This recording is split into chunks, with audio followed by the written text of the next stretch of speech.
You're watching BCTV. We're all about Brantford.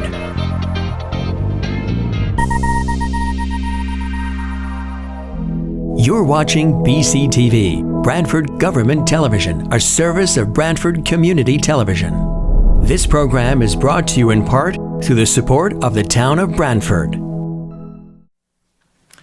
We'll call this meeting of the Brantford Planning and Zoning Commission to order. It is Thursday, October 21, 2021. I've got 7:04 p.m. I'll introduce members of our commission and staff. To my far right, we have Commission Member John Lust. Next to John, Commission Member Joe Chadwick. Next to Joe, Commission Member Joe Viozzo. Turning the corner, Commission Member Fred Russo. Next to Fred, Commission Member Paul Higgins. To my left, Commission Member Marcy Pelusi. We may get Massimo Liguri in a little bit. Our staff this evening is our town planner Harry Smith and our assistant planner Evan Brining. I am Chuck Anders, chair, and at this point I will ask our secretary to read the notice of public hearing. The Planning and Zoning Commission of the Town of Brantford, Connecticut hereby gives a notice of public hearings to be held on Thursday, October 21st, 2021 at 7 p.m. in person at the Brantford Fire Headquarters, 45 North Main Street, Brantford, Connecticut, to consider the following. Item number 1, application number 21-6.9, special exception modification for changes to a previous approval for a multifamily dwelling located at 3 Elm Road, ALMR LLC, care of David D. Attree, applicant and owner. At said hearings, all persons will have the right to be heard and written communications will be received. A copy of the application is on file in the Planning and Zoning Commissioner's office at the Planning and Zoning Department, 1019 Main Street, Brantford. Thank you, Marcy. We'll follow our normal format for public hearings. The applicant will go first. You can stand up, grab a microphone, or use the podium, make your presentation. When the applicant is done, we turn it over to the commission and staff. Typically have a summary of a staff report, questions, comments from commission members. At that point, we'll open it up to the public. We ask that you come forward, state your name and address for the record, make your comments. When your comments are made after we complete the public portion, then we'll allow the applicant to respond to any of the public comments. We may or may not complete the public hearing. It's not unusual to continue public hearings, and we'll see how that goes. So we have copies of the agenda and staff reports up here if anyone needs that. So going down our agenda, the first items number 1 and 2 are Nick Mangoda, applicant, John, Rachel, and Brazil, attorney Joseph Porto, owners, 54 and 60 North Main Street. This is a special exception for the car wash. And I understand that the applicant has requested that we continue this matter till our November 18th meeting. Is that correct, Harry? Yes, that's correct. Okay. So if you are here on that, that's the car wash application. We're just going to continue that to our November 18th meeting. So item number 3 is Robert Cavalaria, Pam Everett, 12 Sunrise Cove Camp, special exception and coastal site plan, demolition, rebuild a cottage. That's a public hearing that we opened at our September 2nd meeting. And we are going to continue that meeting to our November 4th. Is that correct, Harry? Yes, that's also correct. Okay, so if you're here on the Sunrise Cove one, we will be continuing that one as well. It brings us then to items number 4, 5, and 6. Those items are the Brantford Summit Apartments, Frank Viglione, applicant and owner, 5 and 13 Summit Place. Those applications were a zoning map amendment, a special exception for multifamily IHOD development, and a special exception for grading. And I understand the applicant has requested to continue this one to our November 4th meeting. That's correct also. So if you're here on that, we're continuing that one as well to our November 4th meeting. So we're just buzzing through our agenda. Believe it or not, we're on item number 7 already. And so now we can start. So it's item number 7 is ALMR LLC, David Daughtry, applicant owner, 4, 3 Elms Road, special exception modification for multifamily dwelling. Is the applicant ready to proceed with that one? Yes, Mr. Chair. For the record, James Perito. I'm an attorney at Howler & Sage, 265 Church Street in New Haven. I represent the applicant and owners. I'm relatively new to this long process. This property and the applicants have been before this commission and others for many years, apparently. But I think we are at a point where I think this will be our last time, hopefully, that we have to be in front of you. A lot of what you're looking at tonight are changes that had to be facilitated from the last approvals due to a couple things that happened. One was when they were looking for their building permits, some of the cornices and the balconies ran into issues with the ADA. So we had to go back to the drawing board and sort of change how some of the balconies and walkways and things looked on the front. That precipitated the need to go back to the Stony Creek Architectural Review Board to take a look at that, and we had a couple of sessions with them. It also meant we had to go back and essentially revise our variances that we had previously gotten in 2016 and 2020. So I can happily report that we went in front of the Stony Creek Review Board. I have a letter which I'll submit before our time up here is done. The Review Board Chair, Greg Ames, came to the zoning meeting Tuesday night, actually read his letter. They wholeheartedly endorsed the changes we've made. They were very happy with everything that we've done to the building to really make it, from their perspective, much more in keeping with the Stony Creek sense of the village. So he was there, and a couple of other members from the commission were there speaking in favor. I have that letter, which I'll hand in. We also had Mr. Custer, who lives in Brantford and owns a property that's nearby from this, as well as Thomas Colville, who owns the post office that's right near us. So there was a number of people that were saying in favor of this final design. The zoning board granted the variances that were requested. In fact, I filed the notice of the decision today in the court. So I think we're at a point where we finally have a final design. And what you have before you tonight is sort of the changes in that final design that need, I'll just quote it from the staff report, that need modification of the original special exception, as well as, we don't necessarily view this as necessary, but we're fine if staff says this, special exception for the grading, because with some of the work that was done for the septic systems, because it's near the coastal resource, technically it needs the special exception for that. So I'm going to hand into the planner the letter from Mr. Ames on behalf of the Stony Creek Review Board, letter from Thomas Colville, and letter from Mr. Custer, and I'll turn it over to our architect, John Matthews. Thank you.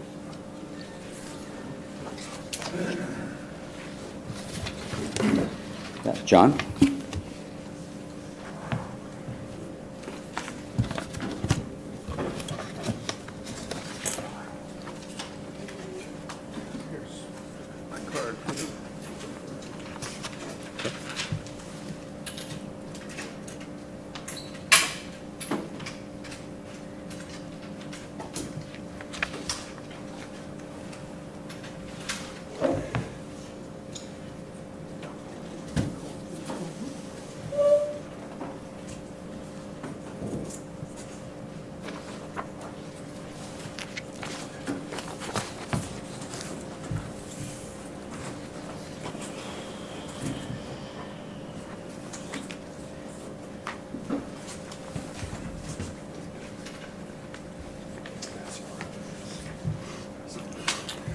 Good evening. I'm John Matthews, architect at 817 Boston Post Road in Madison, Connecticut.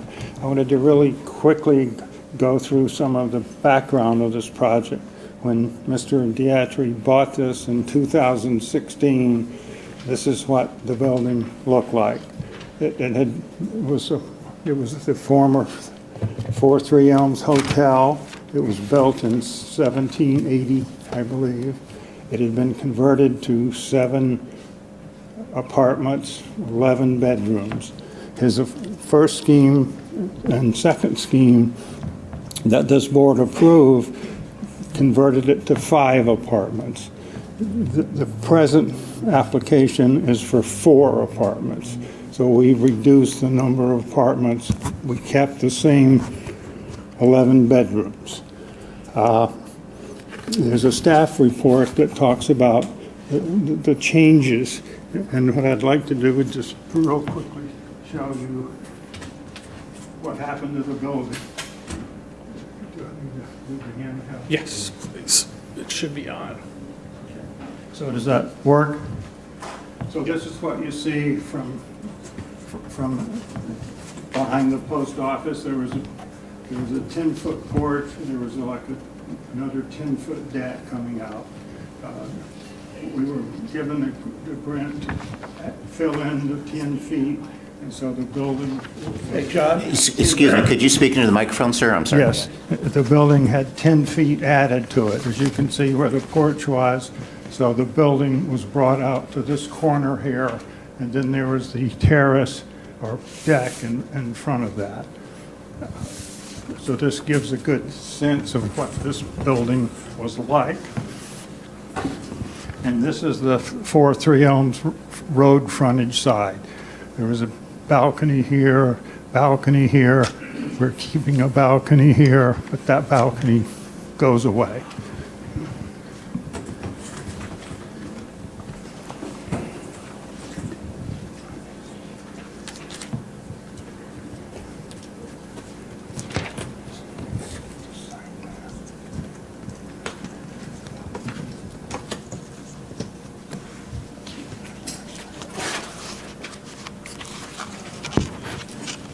Sorry for the delay here.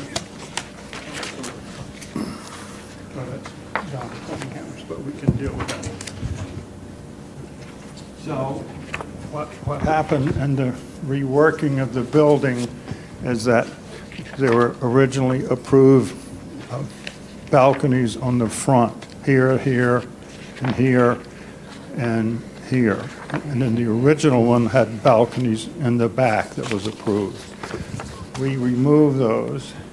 We kept this balcony, but we had to bring posts down to pick up the structure where our ADA parking is back here, so people had to walk down this walkway and into the front. And so the deck that was there, we replaced that with a terrace. It's concrete with pavers on top. But these 2 balconies had to come out to where the edge of the foundation wall was, and they have posts that come down. And then these 2 balconies, we ended up putting a gable roof over both of these, which was part of our variance. We also added 3 dormers in the back, and I'll show you those elevations.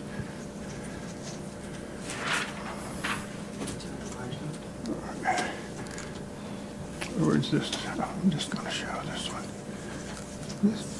When we got back involved with the building, we went back to the Stony Creek Design Review Board, and this was the elevation that faced the road. It had a 5-foot roof overhang coming out, and the balcony here, and then the balcony on the first floor was really a patio. They felt that this was really too plain, even though it looks pretty much like the original building. So what we then came up with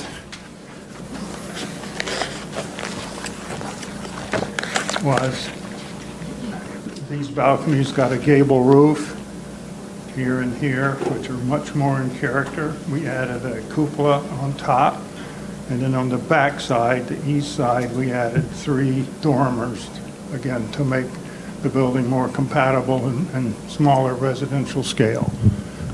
This dormer required a variance, and this roof required a variance because of the front yard setback. The building is only 7 feet from the property line, which is where it's been since 1760. We think this really is a much nicer building.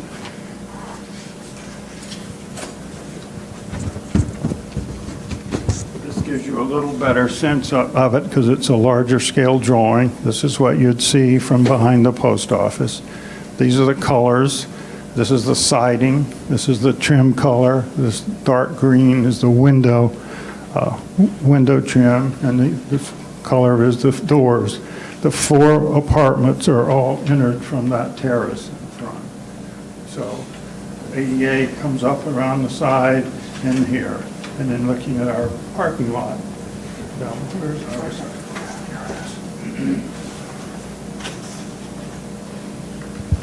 So the people that park here walk up, come up a stair, go into one of the 4 doors. People that park over here come down the walkway, around the terrace, and enter the 4 doors. One of the issues of the comments was that to have us increase the planting between the wetlands and the parking, and we did. We increased that. We also increased additional landscaping, and I'll let John Cunningham talk about that in a moment, the landscape designer. Also, there was a tree originally that was removed. It was a tree that was in the way of a stone wall we needed to put up, and so we're replacing that tree here, which was another comment of the review from staff. And again, John can talk about that.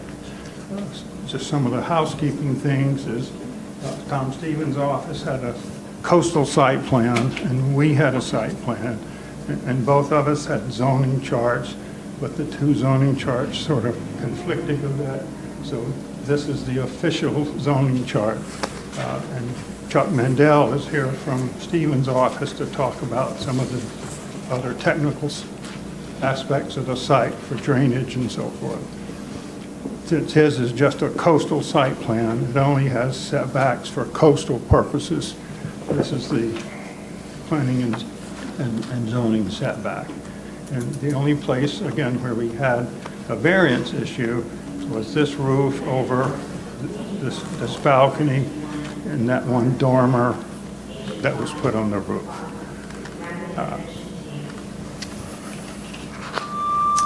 Where's this other thing?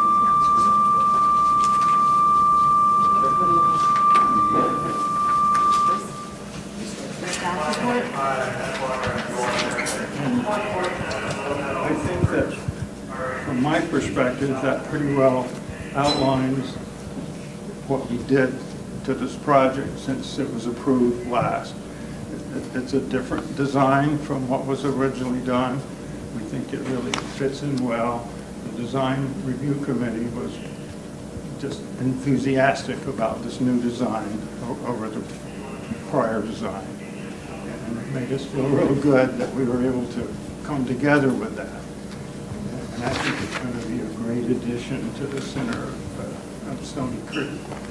So at this point, I'd like to have John Cunningham talk about the landscaping where we increased planting and so forth. Thank you, John.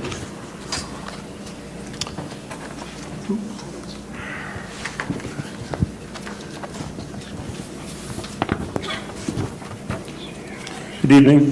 My name is John Cunningham, owner of TEC Landscape Design Incorporated. I had a colored rendering to present to the board, but we made some minor changes since the last meeting, so I'll use this. This is the latest plan. I'll stand around this side and I'll use the marker. The perimeter of the property that we had talked about enlarging the planting down here at the parking lot is now 8 feet plus from the stone wall to the edge of the parking, okay? It's the same plant material that we presented at the last meeting. It's all listed on the plan. As we move around to the wetland buffer, we've now enlarged it to 15 feet. So this buffer, where my marker is, actually gets over to the neighbor's property on the other side. We were also asked to add more material on this side of the property, which we've done. You can see now the bed actually leads all the way back up to the road, as opposed to on my old plan, where it was really just lawn and stone wall. The tree that John had talked about, I tried to fit it in as best I could with the septic. It's in the largest area, so the root mass of the tree will be the furthest from the different lines. We spec'd out black gum. David told me tonight that he also likes hickory. Both native trees, both will take the area. In a big storm, I think black gum probably takes the salt spray a little bit better, but he's the client. If I can find him hickory, maybe we'll use the hickory instead. I looked through the letter that I received from the town. The plant material is all listed on the DEEP website. If you go there, you can see all the plant material that they want on this type of buffer to a wetland area. Okay, so my material, let's just say there might be 25 different varieties, trees, shrubs, ground cover. You don't have to use all 25 varieties, obviously. I picked varieties that I thought would both take the area the best, but also look the best to the people that were living in the building. The one additional plant I used was a low form of juniper. Plant material is supposed to be, at least for my office, in different levels. So the lawn area, which is at 0 elevation, then starts to move to a planting bed. That juniper or a ground cover would be the first plant that it would get to. And let's say that plant was maybe 12 to 14 inches tall. That would be the first buffer. The rest of the plant material going back from that edge would be taller. So the swing from the lawn area to the back of this area, this would be the tallest material along the back of the planting area. One additional plant that I did put on here was native daylily. When I did the additional work for David in the month of August, I went back down there to take a ride around Stony Creek and saw that there were a lot of native daylily. I like the native daylily is orange. It's the one that you see in all the areas. So I did add a lot of native or orange daylilies to the planting bed. That's one additional plant. I believe everything else on the planting plan is the same. As John mentioned, I don't remember if it's on the last plan, we did put a climbing form of hydrangea along the side of the building. Any questions? Not at this time, thank you. Okay, thank you. I'll turn the microphone over to Chuck Mendel from Tom Stevens' office.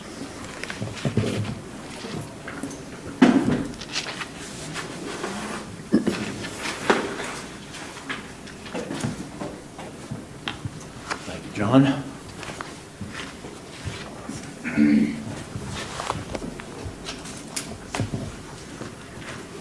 Good evening, Chuck Mandel, agent for the applicant, David Diatri.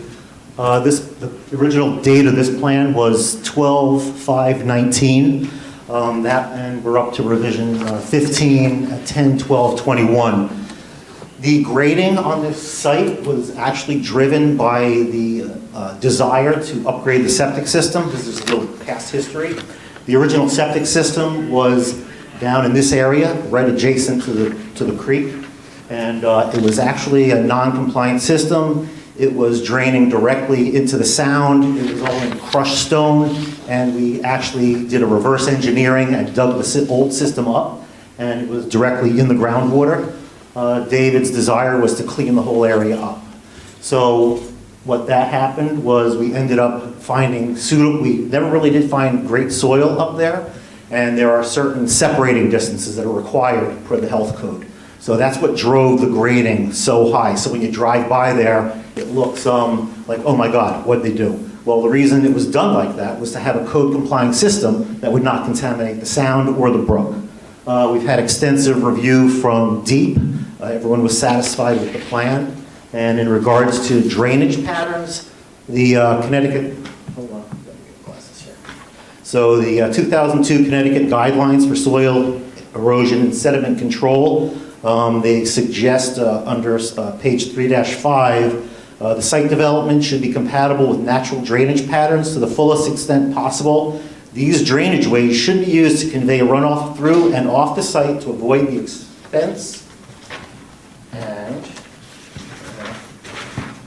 expense and problems of constructing an artificial drainage system. And that's what we were attempting to do on this. We do have a swale that was picking up some of the groundwater, and it's a vegetated swale. And this entire parking area is about 4 inches of crushed stone, so that in itself will act as retention of the 80% suspended solids on some of the site. We're not directing any of the drainage, but what we have here is one of the reasons why the drainage has changed. We did have approvals for this at one point. Due to the ADA handicap accessible, we did have to make minor modifications of the grading. So that's where I believe they're de minimis in nature, and I don't believe they really should have been even part of another application, but staff felt that way. And I'd like to put this in as an exhibit, just so you have that. And they're really, as I said, we're using the natural drainage patterns that were there on site, and we've mimicked them as best as possible. And if you have any, we do have a construction entrance. They asked for specific details of drainage. There are really no structures. We could put structures in if you want to add, but there's no need for them. We do have the construction entrance. We have silt fence around here. We can add additional hay bales, but I believe most of the grading is actually completed. There are some minor changes that will take effect. And that's it, and I'll be here to answer questions as needed. I'll take this down so you can see these lovely people behind you. I had a couple more points that I failed to bring up before on the review. One was the low stone wall that we have here. It's actually only this high, so it's not technically a retaining wall. So our parking can come up close to that. We originally had 2 spaces here. When we pulled the parking back, we had to add one of the spaces over there. So this is just a dry stone wall. So again, the way the site's graded, this water all just slopes down towards the wetlands. The other thing that we added in this revised plan is where air conditioning units go. This is in the flood hazard zone, so that they need to be out of the flood hazard elevation. So there are 4 wall-mounted units on this wall that we added because they were never shown anyplace before. And then we put a screen fence in front of them just to screen them off. And then this part of the building has a storage for the tenants, but it has a mechanical room. This building is fully sprinklered, so our sprinkler system actually comes into that room as well as our water service. So there are 2 steps up to a little porch. You go into the fire room or you go into the storage. And that was added to the plan. I just wanted to be sure that got clarified.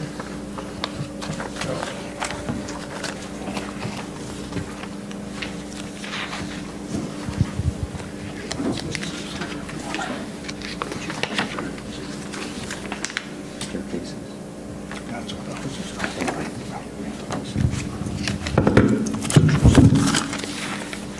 So that's, again, Jim Perito, that's our presentation. We'll be happy to answer any questions.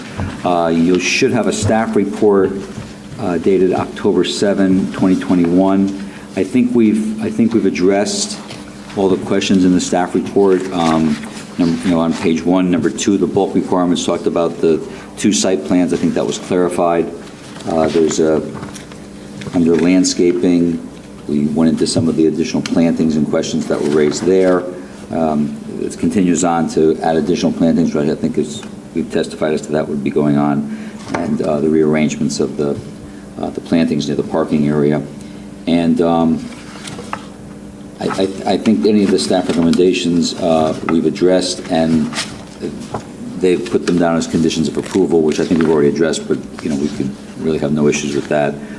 They make a finding of, if the commission finds, based on the testimony and the application materials, that it's consistent with the special exception criteria. So we'd ask that you grant our special exceptions, and I think get us to a point where we can actually start to get this building where it needs to be. So happy to answer any questions at this point. Thank you, Mr. Perito. At this point, we'll turn it over for our summary of the staff report. Evan, did you prepare this? Yes, I did. Mr. Perito, Mr. Matthews, Mr. Cunningham, Mr. Mandel hit a lot of the points that I had summarized in my staff report. But like they said, this application is for a modification of a special exception and regrading within 100 feet of a critical coastal resource. I believe it was a total of 13 changes to the site plan. They may be able to correct me on that. They do meet the bulk requirements of the R2 district following their granting of variances on Tuesday night. They have marked the 13-inch Norway maple that was removed, that was marked to remain on the site plan, that was last approved by you guys. I think once they choose the species and the type of tree, they can bring that back to us. That is a condition of approval that has to be approved by the town planner. They did hit upon the side and rear landscaping requirements that I mentioned and added it to the site plan, but again, that would have to be approved by the town planner as part of the conditions of our approval. Same case with the added buffer area in the rear of the parking lot. I think the requirement in the past approval, I'm not sure if it stated an exact distance between the tidal stream and the parking spaces. I think it just stated the removal of 2 spaces. They managed to, I believe, keep those 2 spaces and add 8 feet. I'm sorry, what? Okay. They satisfy the parking requirements. A plan detailing the soil erosion and sediment control measures have not been provided. However, they do note erosion control measures on the site plan. And this regrading, like they said, was done after the installation of the septic system. Most of the regrading, I think, has already taken place.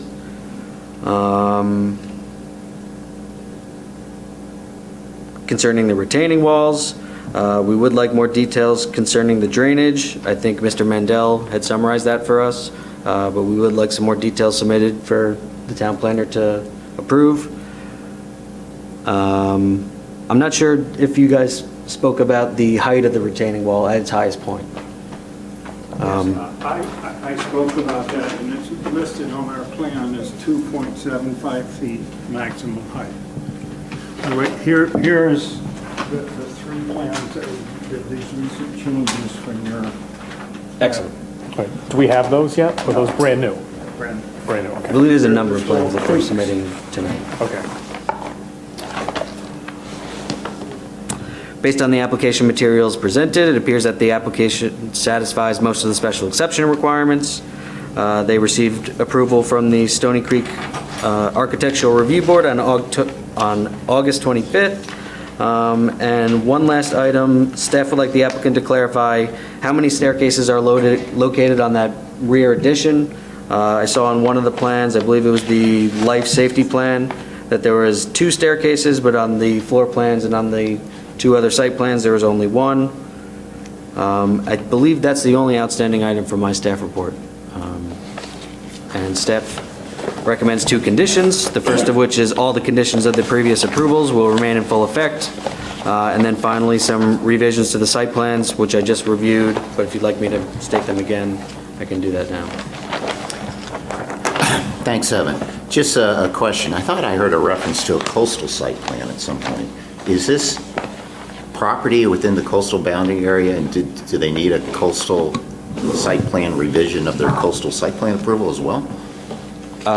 They did receive a coastal site plan, but I think the changes in today's application are minor enough that they were exempt from. Okay, so the existing approved coastal site plan, they're not changing anything in that so that they don't need to come back for a revision? This plan is less restricted, so they pulled back, so it's approved.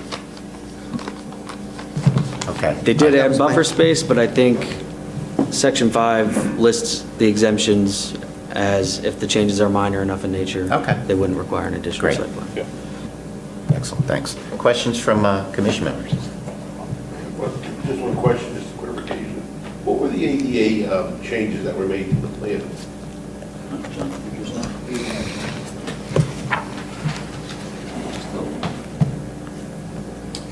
In the original design,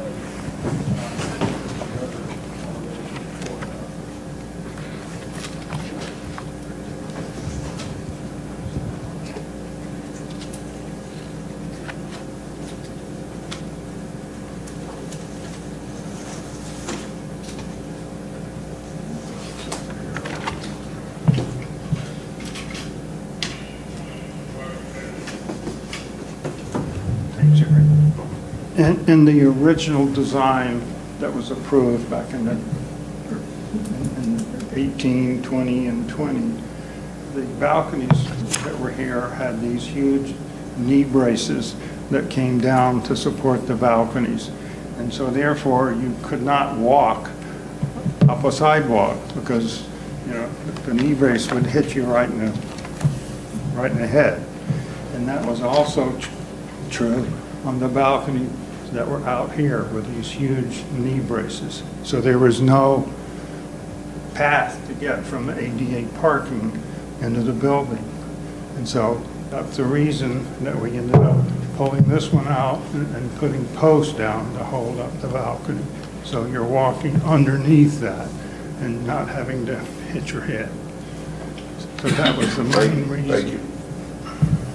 Are those skylights on the front, near the, Yes, these skylights, in this section here, there is a loft in the second floor unit, and those roof windows go into that loft. That loft overlooks the living room below. And just one point about the stairs that seems to be,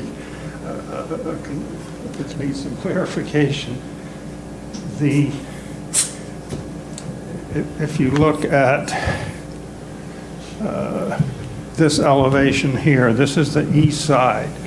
There's only 2 steps to get to that platform that goes into the fire room and the storage room. So there is no steps on that. Well, there are 2 steps. There are steps on the other side, but they're shown on the site plan. So I think there are some graphic issues, but I think documents that clarify that. So there is no staircase on the eastern side? Correct. Well, there's 2 steps.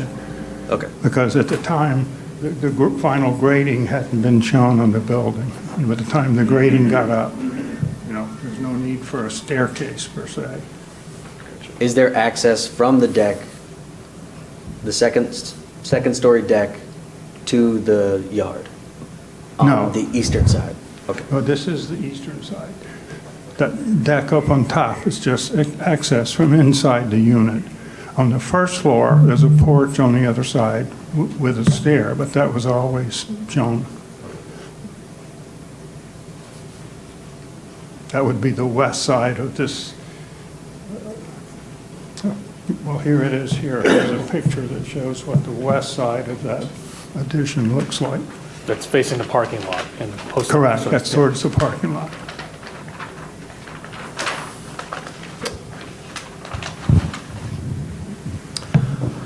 Other questions, comments from commission members or staff?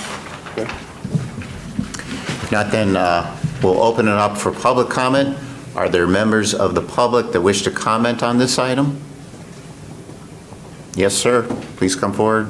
State. My name is Peter Customer. Why don't you come forward and grab a mic?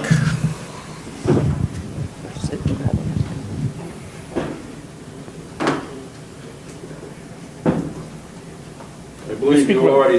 If you want to use the podium, that's fine. I believe you already have a copy of this, but I'll read it to you. My name is Peter Customer. This is I'm a nearby neighbor at 8 Indian Point Road and an additional property owner of number 3 Elms Road, directly across the street from the amazing number 4 3 Elms Road project.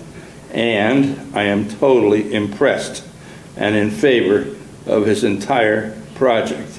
I witnessed his incredible structural and foundational reconstructions with new steel beams, new concrete, all new roof modifications, etc., which incidentally, he eliminated the roof that was up there before, which was very similar to the roof that was on that building that a few years ago burned down and a fireman was killed. This is a much better, much more productive design. I am pleased with the ultimate final architectural integrity, the appearance of which will further enhance our entire neighborhood. Consequently, I ask you to please approve his entire plan. I believe you already have a copy of it. If you don't, I'd be happy to hand this to you. it's on file. We have it. Thank you, Mr. Custer. Are there other members of the public who wish to comment? Yes, ma'am.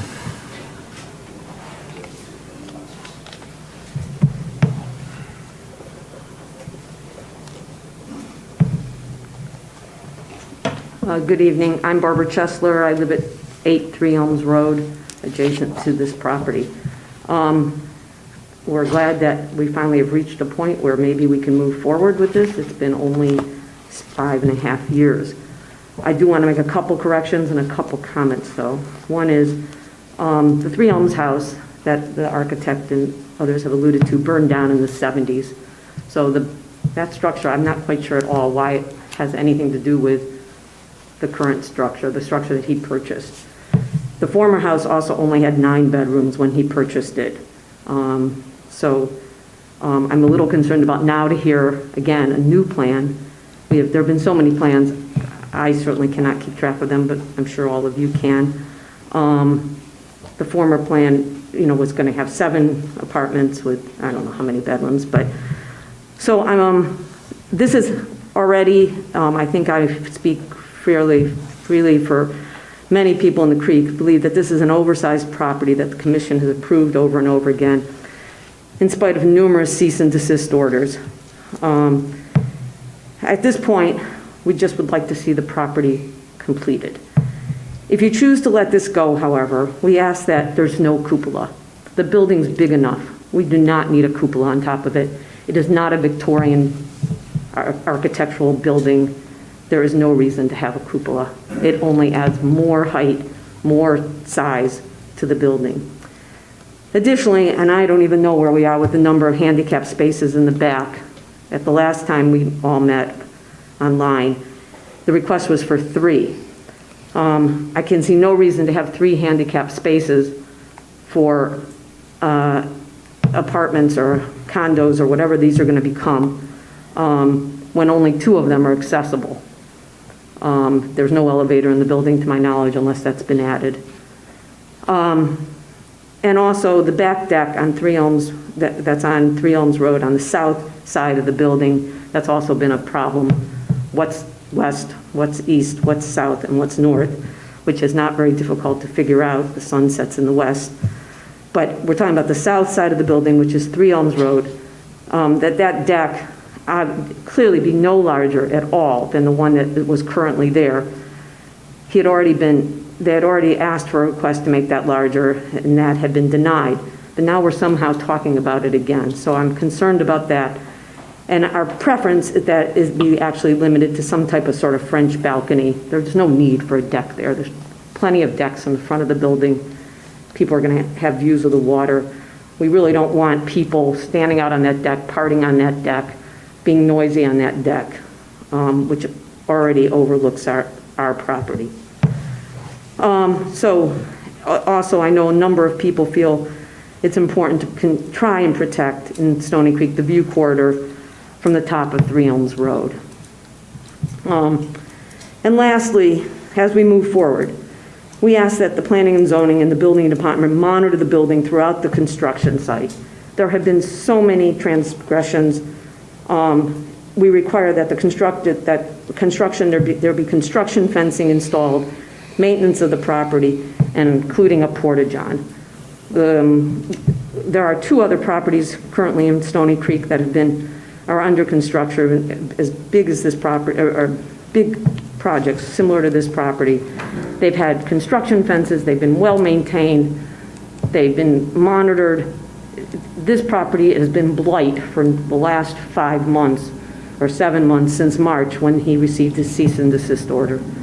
We've had to put up with garbage in the yard, with building materials that in a storm blew all through our property, and even in 8 by whatever they are, 10 by 8 boards that ended up in our tree, almost killing a magnificent red maple. So at this point, we'd like to just move forward. Those are our few requests. We hope that you will honor them. Thank you. Thank you. Are there other members of the public who wish to comment?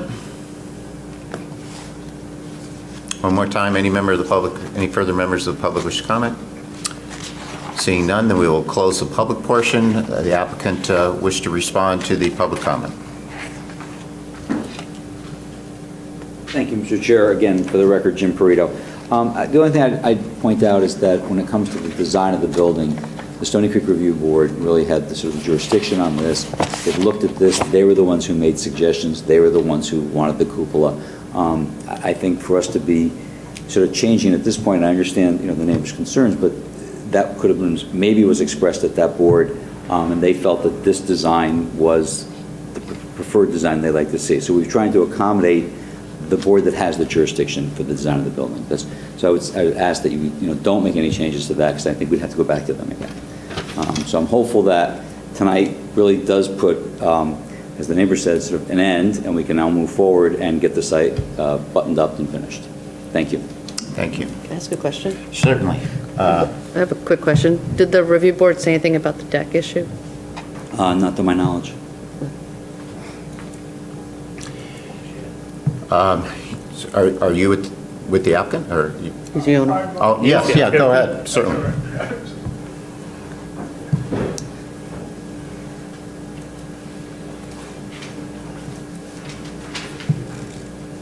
I'd just like to clarify a couple of things.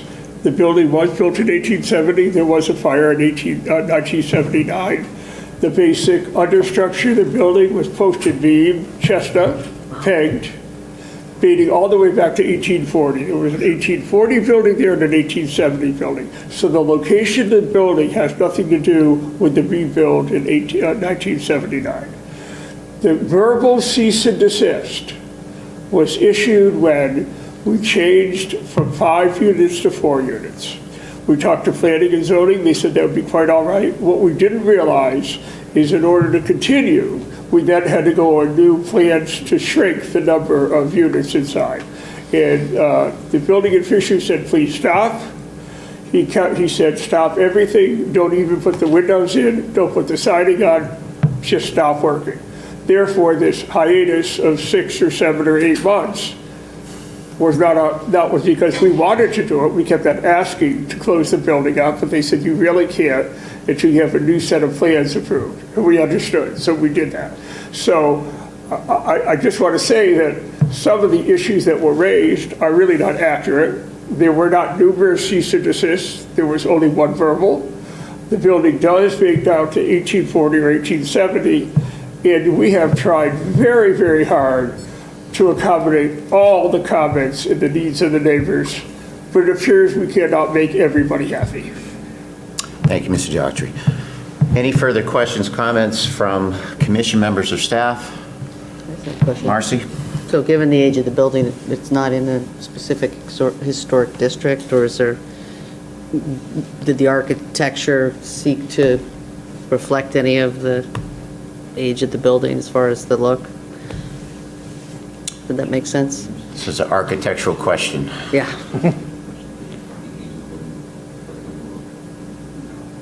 I don't know what the original building looked like to know if there's any similarities or if it was so far. No, I think the design was more from the review board that felt that adding certain gables and For interest, right. details to it would fit like other things that are happening in the in the Stony Creek Village as it is. But I don't think the original building had some of the things we've added to it. I'm just trying to understand if the original building had any, overly distinguishing historical features or not. I can't say. Or if that was so. I don't want to say yes. So far removed from the fire. Okay. Thank you. Any other questions from commission members or staff? Applicant have anything else? No. Okay, then we'll close this matter as a public hearing. You may not talk about this later. I think so. So that brings us into item number 8 on our agenda, which is the public hearing on an opt-out of the new statutory provisions, Connecticut General Statutes, Section 8.2 and Public Act 2129 regarding accessory dwelling unit apartments. The Planning and Zoning Commission is sponsoring this application. Harry, do you want to let us know why we're having a public hearing on an opt-out for accessory apartments? Sure. The state law and the Public Act that you referred to provide for several changes and mandatory requirements for municipalities regarding accessory apartments, also called accessory dwelling units. Currently, we have a zoning regulations section that, by special exception approval after public hearing, allows accessory apartments in the R3, R4, and R5 zones, which are essentially the larger lot zoning districts in town, not the R2 around the town center, the R1 around Indian Neck and out along West Main Street and so forth. One of them is allowed per lot. It could be in a house, it could be an accessory building such as a garage, so it could be a unit over a garage. Has to be owner occupied, so one of the units has to be occupied by the owner of the property. There are design requirements generally. The lot needs to be able to host required parking on it of sufficient size for that. You need at least 3 off-street parking spaces for both the single-family home and the accessory apartment. Apartment can't be larger than 30% of the gross floor area of the building, or 900 square feet. There's some flexibility to accommodate ADA requirements if someone on the property there's an ADA issue, or the structure that the accessory apartment's going to be in is 50 years old or older. And also, the commission has a requirement that the accessory dwelling unit or accessory apartment needs to be in affordable housing, deed limited to affordable housing for a period of, I believe, 40 years. So the state law change that was adopted by the legislature this year requires municipalities to allow accessory dwelling units, accessory apartments, anywhere there is a single-family dwelling, which would be in the town center area, which would be down by the beach, even a single-family home in an industrial district. The commission must allow that per this change in the state law, and that process would be by right, which means just a site plan approval, not a special exception or public hearing. That process is basically outlawed. Owner occupancy cannot be required, is my understanding. Requiring the accessory apartment unit to be affordable housing by deed restriction is also not allowed. I think that might be actually the case going forward, period, but we're going to have to look at that more closely. There are no extra requirements that are allowed for landscaping, architectural design, setbacks, lot size, building frontage, lot coverage, other than what's normally allowed for a single-family dwelling. But there is a provision to opt out of those requirements. So a municipality may, after public hearing held by the Planning and Zoning Commission, and a decision by the Planning and Zoning Commission to vote to opt out, as well as a public hearing by, in our case, the representative town meeting or the municipality's legislative body, can exempt itself from the provisions of the new state law regarding, I believe it's limited to location of the accessory apartment. So it would allow the commission to say you can't have them in that district, so you could go back to just allowing them in the R3, R4, and R5. And I believe you could allow them by special exception. I'm not completely clear on that either. So the commission at a previous meeting decided to start that process and hold this public hearing, which is the part of the process outlined by state law. And so I believe the commission's just here to hear public input on doing that, and so they can factor that into their decision making. Thank you, Harry. Any questions from commission members before we open up to the public? Harry, I have one question I'd like to ask you. Sure. If someone owns a single-family home and has an accessory apartment put in, and that is has to be listed as a affordable housing unit, if that person who owns that house sells it, what's the status of the accessory unit? Is it? I mean, if it's on the deed that it's affordable housing, yeah, and it was for that person who did it, if that house got sold, the new buyer is faced with what? My understanding is the deed restriction runs with the land, and the new buyer would be subject to the deed restriction, just like the original owner. Okay. Yeah. And I don't see anything that removes or erases the deed restrictions that are already in place, is my understanding, but,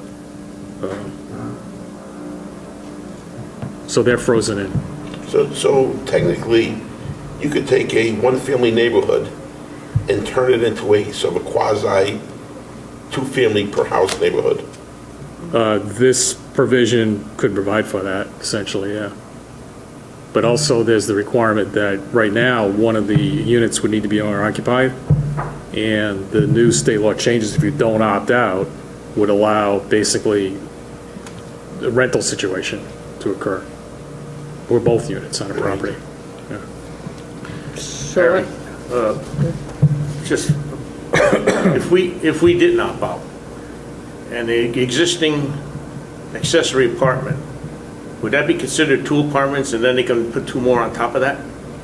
I mean, it's crazy, but I mean, another apartment, accessory apartment No. for that accessory? No, I think it only applies to single-family homes, so if it's something already with an accessory apartment, I don't think you can, that's it, you've had that one already there. I mean, it's don't think it'll allow hypothetical, and it's, yeah, I mean, I'm just saying, but, you know, hopefully, we don't have to, we get through this Yeah. situation. I have a question. So, Harry, I have a question. With the new law, you have the right to build an accessory apartment. And you no longer have to have any relationship with the tenant, basically. It doesn't, like we do now for, I think, at least 3 of our zoning districts, right? Yeah, I don't think it's a relationship to the tenant. In other words, you can't require that it's just your grandmother or family. Right. Yeah, we don't do that now. We don't do Right, that we now. just say it has to be owner occupied. so it could be 2 renters, unrelated. Yeah, Yeah. but So that right now would you be- do, but you that do would be- allow for the unit to be occupied by a member of a family, but once you rent it, it has to be an affordable housing unit. Okay. So it can be an in-law apartment without a, a rental No, situation. I needed that, that's a good clarification. And the other part is this true for all R1 through R5 districts on the, if we don't opt out? Even beyond that, so it'd be single families anywhere in any district, is the way I understand it. Even if it's a Business non-conforming or- use in an industrial Yeah, zone or like- commercial zone. Feeling is that's going to create some chaos, I think. So I have a question. So say you don't opt out and you have an as of right, are they still required to come in under the site plan review Yes, they process? are. And then what latitude do we have to approve or deny under the site plan as compared to the special exception? Whatever latitude you have applied to a site plan, but you'd be treating most of the requirements just as if they were for a site plan, so you can't require additional landscaping, because you generally don't for a single-family use on a lot. So there's nothing, How about like setbacks? setbacks would Parking. apply, but it'd be same same setbacks would apply to a single-family house. So if the lot is undersized because it predated zoning, Yep. unless they can conform, or how about, and what if it, it's in a larger zone, but the lot, it's not conforming and they want to come under the undersized lot? They would, even if they go to a smaller zone, you'd still have to justify that the accessory would still have to comply to setbacks. Yeah. And still have to Yeah. have parking under the site plan process. Well, yes, but it's only limited to, I think, one space. I'll have to go back and double-check that, but it's very limited. Well, I was just concerned about spacing on some of our lots in those Yeah. smaller districts, so it's still feasible that you couldn't physically fit a building within the setbacks given the size of the lots.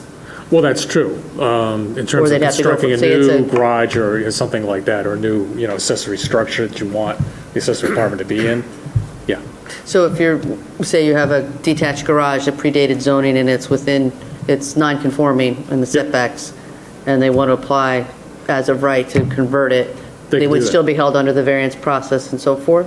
No, not if they're not increasing the size of the building. If they're raising the height, Okay. then that would need a variance, because increases in height. But that yeah, part that's. the massing, right. Yeah, that part that's violation of the setbacks would need a variance. They could be allowed to take an existing single-family house, possibly not on small sites. I'm thinking about these seasonal places. Cottages, yeah. Yeah, are now year-round.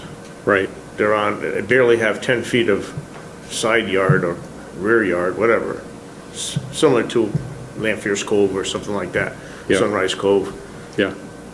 But they can possibly, within the house, the floor plan of the house, create a partition and put two apartments within the same floor plan.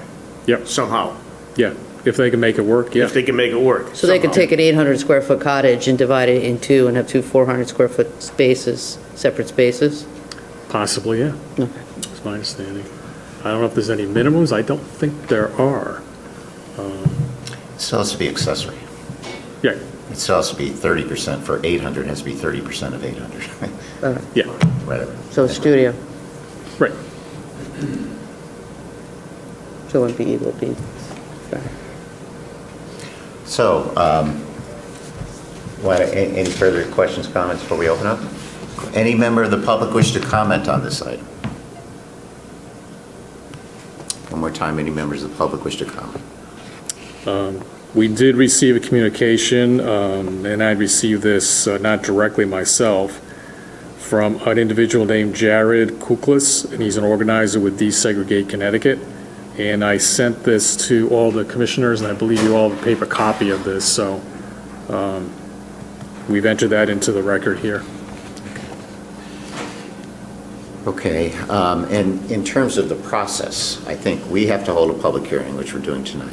Right. And then presumably make a resolution, say we choose to opt out of the mandatory accessory apartment provisions. But then it also has to be approved by the RTM? That's correct. Correct? Yeah. And we have until January 1st, 2023, when our regulations would become essentially overruled by state law. Okay. So sometime. Okay, any further comments with respect to this public hearing? Okay, we'll close this public hearing on item number 8. That brings us into item number 9, which is Syed Sami, applicant, Oil Barons, Inc., owner. This is 49 Leeds Island Road, special exception modification to expand a convenience store. Is the applicant ready to proceed on that?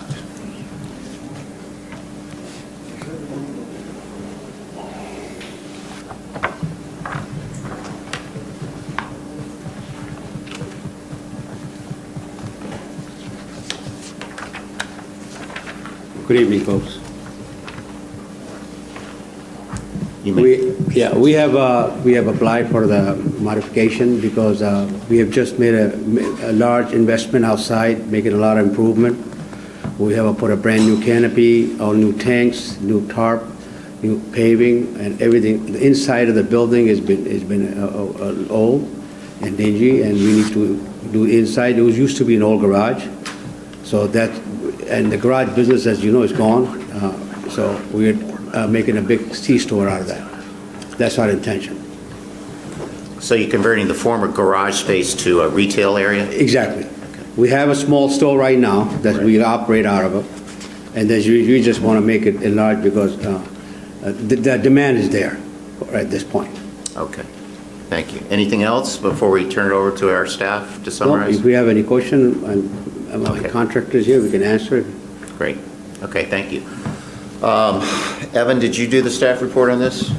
By the way, I also want to thank Evan. He really tremendously helped me out. He basically held my hand on this one. Good. Thank you. I tried. Like Mr. Sammy said, this is a proposal to expand one of the 2 existing retail spaces they have with a total of 240 additional square feet into a 1,110 square foot retail area. In total, I believe it would still be under 3,000 square feet. And in 2013, the Planning and Zoning Commission approved retail under 3,000 square feet, and therefore this requires a modification of that approval. No other exterior changes are proposed at this time. They meet the requirements of the bulk standards, or the bulk standards of the IG2 district. They have not provided a landscaping plan, however, they do propose plantings along the northern side of the property and some smaller planting beds along Leeds Island Road. They do not satisfy the front yard landscaping requirements, and the side and rear landscaping requirements are satisfied by existing vegetation. They satisfy the off-street parking requirements, and they have provided a lighting plan, which can be found on sheet E100, 101, and 102. I believe we circulated that to you guys. Sheet 101 shows a single light feature in the rear parking area that is over the illuminance level requirement.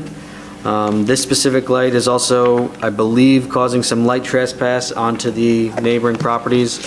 I've spoken to Mr. Sammy about this light. He said he would be willing to make a change to that lighting layout. We have put a condition in the approval to allow us to take a look at those changes to make sure it's in compliance with our lighting regulations. The parking lot and roof drainage will drain directly into a detention basin, and the applicant has not submitted an erosion control plan. However, they do note the placement of hay bales around the area of activity. And based on the application materials, it appears that the special exception criteria are generally satisfied. Staff recommends 3 conditions. Number 1, prior to the issuance of any certificate of occupancy, erosion control measures shall be installed to the satisfaction of the ZEO or the zoning enforcement officer, and submittal of a revised lighting plan to the town planner to show that they are in compliance with section 6.7, the lighting standards, and as well as no additional signage or new replacement lighting, and all landscaping must be maintained as an ongoing requirement of this approval. Thank you, Evan. Questions for Evan before we open up to the public? Do you know what the dimensions are for the driveway, entries and exits? And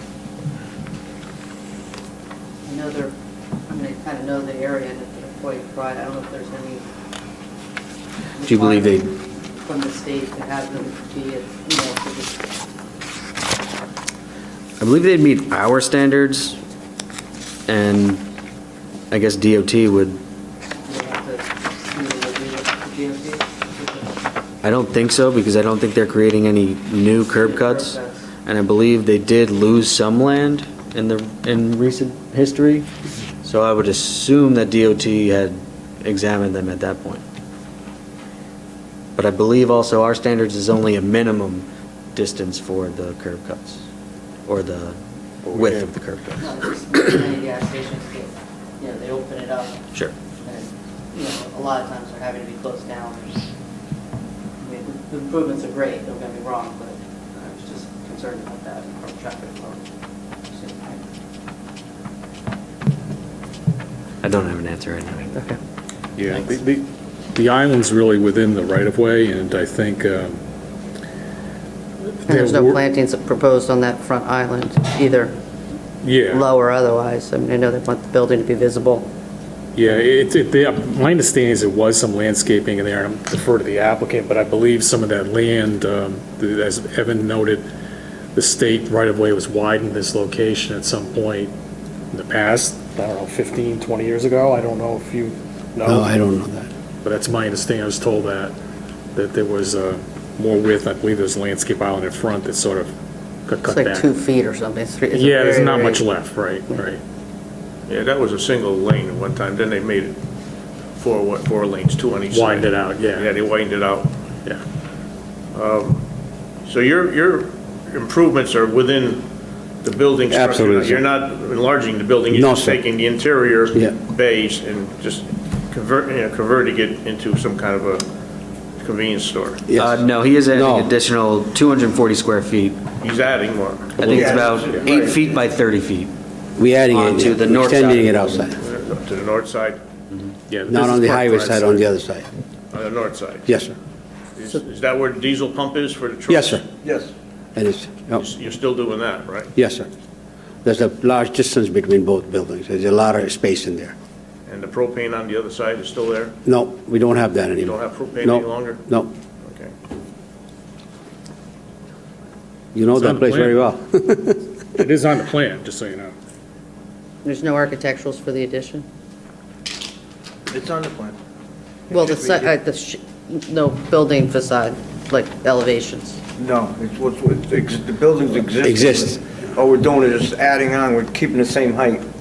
you Right, know? I just didn't know if what was happening with the roof, or if there was any fenestration. Everything's doors. gonna be the same, it's just,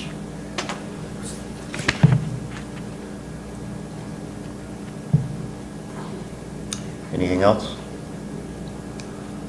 Let's open up the public. Any member of the public wish to comment on this item? Anytime, anyone wish to comment? Hearing none, we can close this matter as a public hearing. Any further questions from the applicant and staff? I think this is a good improvement based on some of the other suggestions that were there at the time when they were talking an auto, or a used car lot, as well as, remember, a few years ago, they were really putting a lot of intense usage there. Right. So this is far less than what was originally planned years ago. Right. I'm just trying to understand, does it take away one of the garages and then add space? There used to be, some kind of auto repair? yeah, we're just closing the garages in. We're just And then adding taking a the little garage space to doors that. out Right. and just putting in windows and, entryways. It's on the plan, but Is it, the retail that I think of it as more of a convenience store Yes, sir. station. Is it just more of the same, just enlarging? Enlarging, yes. The same sort of items that you're for sale? Because I think it's in the back there. Right. Well, the plan shows that you've got two retail spaces split by an office, area cashier, and I'm not sure what that is. It's too small, but can you get from one side of the retail to the other from it's inside the already building, wide. or you have to go Open. up? It's wide There's an open. open floor plan, so. Okay. So there's no vehicle repair there? No, sir. No, That's good. just Not at all, not at all. convenience store, Yes, sir. yeah, like you're doing now? Yes, sir. Just larger? Yes, sir. Anything else? Anything else from the applicant? Okay, we'll close this matter as a public hearing. It's probably something we can take up in a bit. Thank you. Thank you. This is then, where's my agenda? Okay, so that completes our public hearings.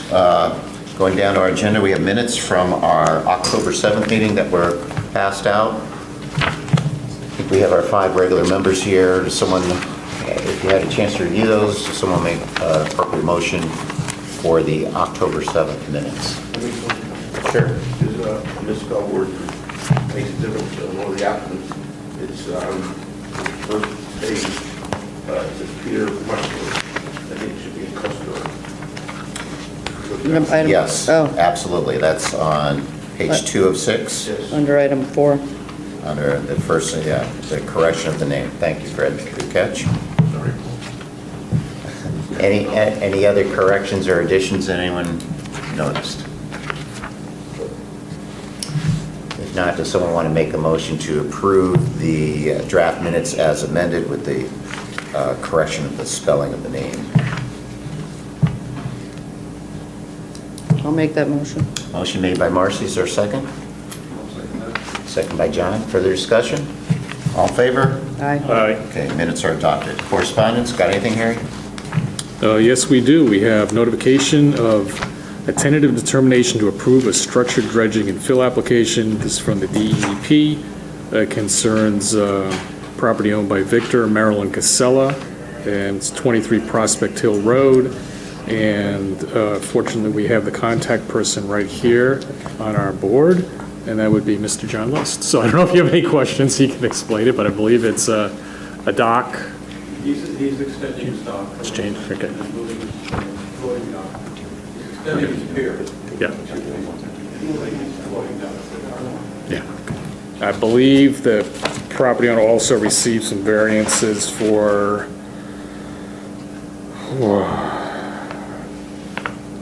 reconstruction of a structure on the property and so forth. This is back in January of this year. So they're doing some other work on the property, but that's covered. That's it. Okay, thank you, Harry. So let's, maybe we can take up the public hearing items that we have reviewed. Turning back then to item number 7, which is ALMR 43 Elms Road, the special exception modification that we just had the public hearing on. And just trying to grab that. I think we heard some public comments requested to delete the cupola, to reduce the handicaps by 1, and modify the deck, and to monitor during the construction. And the applicant's response to that is that the design changes were approved, I think, by the Stony Creek Architectural Review Board. So his suggestion is we don't want to do that. That was the public comment. And then monitoring during construction, it's not a problem, I would think. But, so other than that, I don't think it appeared to be a number of minor changes to an existing approved special exception. It appears that it comes within the exemption from CAM for minor additions. Was that the ruling on that? So yeah.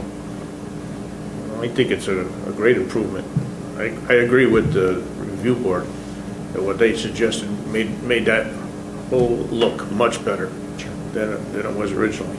Okay. Yeah, those dormers and whatever peaks, even the sun, what do they call them? Skylights. Huh? Skylights. What? The skylights? Highlights, the skylights, yeah. I didn't hear you. Yeah, and the cupola, I think, well, it's a matter of opinion. I think it goes well with New England look, I think especially on the water. I think for me, the Architectural Review Board, I assume that the neighbors spoke up at that meeting. I hope they did, so that was all ironed out then. And for whatever reason, that they weren't asked to reduce the deck size. I don't know who came up with the cupola idea, but I do like that there's more detail and architectural interest than the original building, 70s style buildings. And it seems like there's, it doesn't reflect, or you're so far removed from what was there in the 1800s that it's, not really, I don't want to say relevant, but not current. It's, so it seems like a building that's moved, would move forward with current architectural design practices. I think it's very well planned, and especially with the parking on both sides and the 4 doors in the front. It's right there in one area instead of throughout the whole. Sometimes you have one door on one side, another door on another side. This is all congested in one area, and it's to me it seems like it's planned very well. You have half the 2 apartments on one side with the parking, 2 other apartments on the other side with the parking. It just flows. It reads like one door and one entry. It reads like one door and one entry, which I think is good. It just looks nice. And the colors, they had the color chart. I think everything, to me, everything looks really nice. I think also the landscape, they've added more material, pulling the spaces back, that only helps the camera view.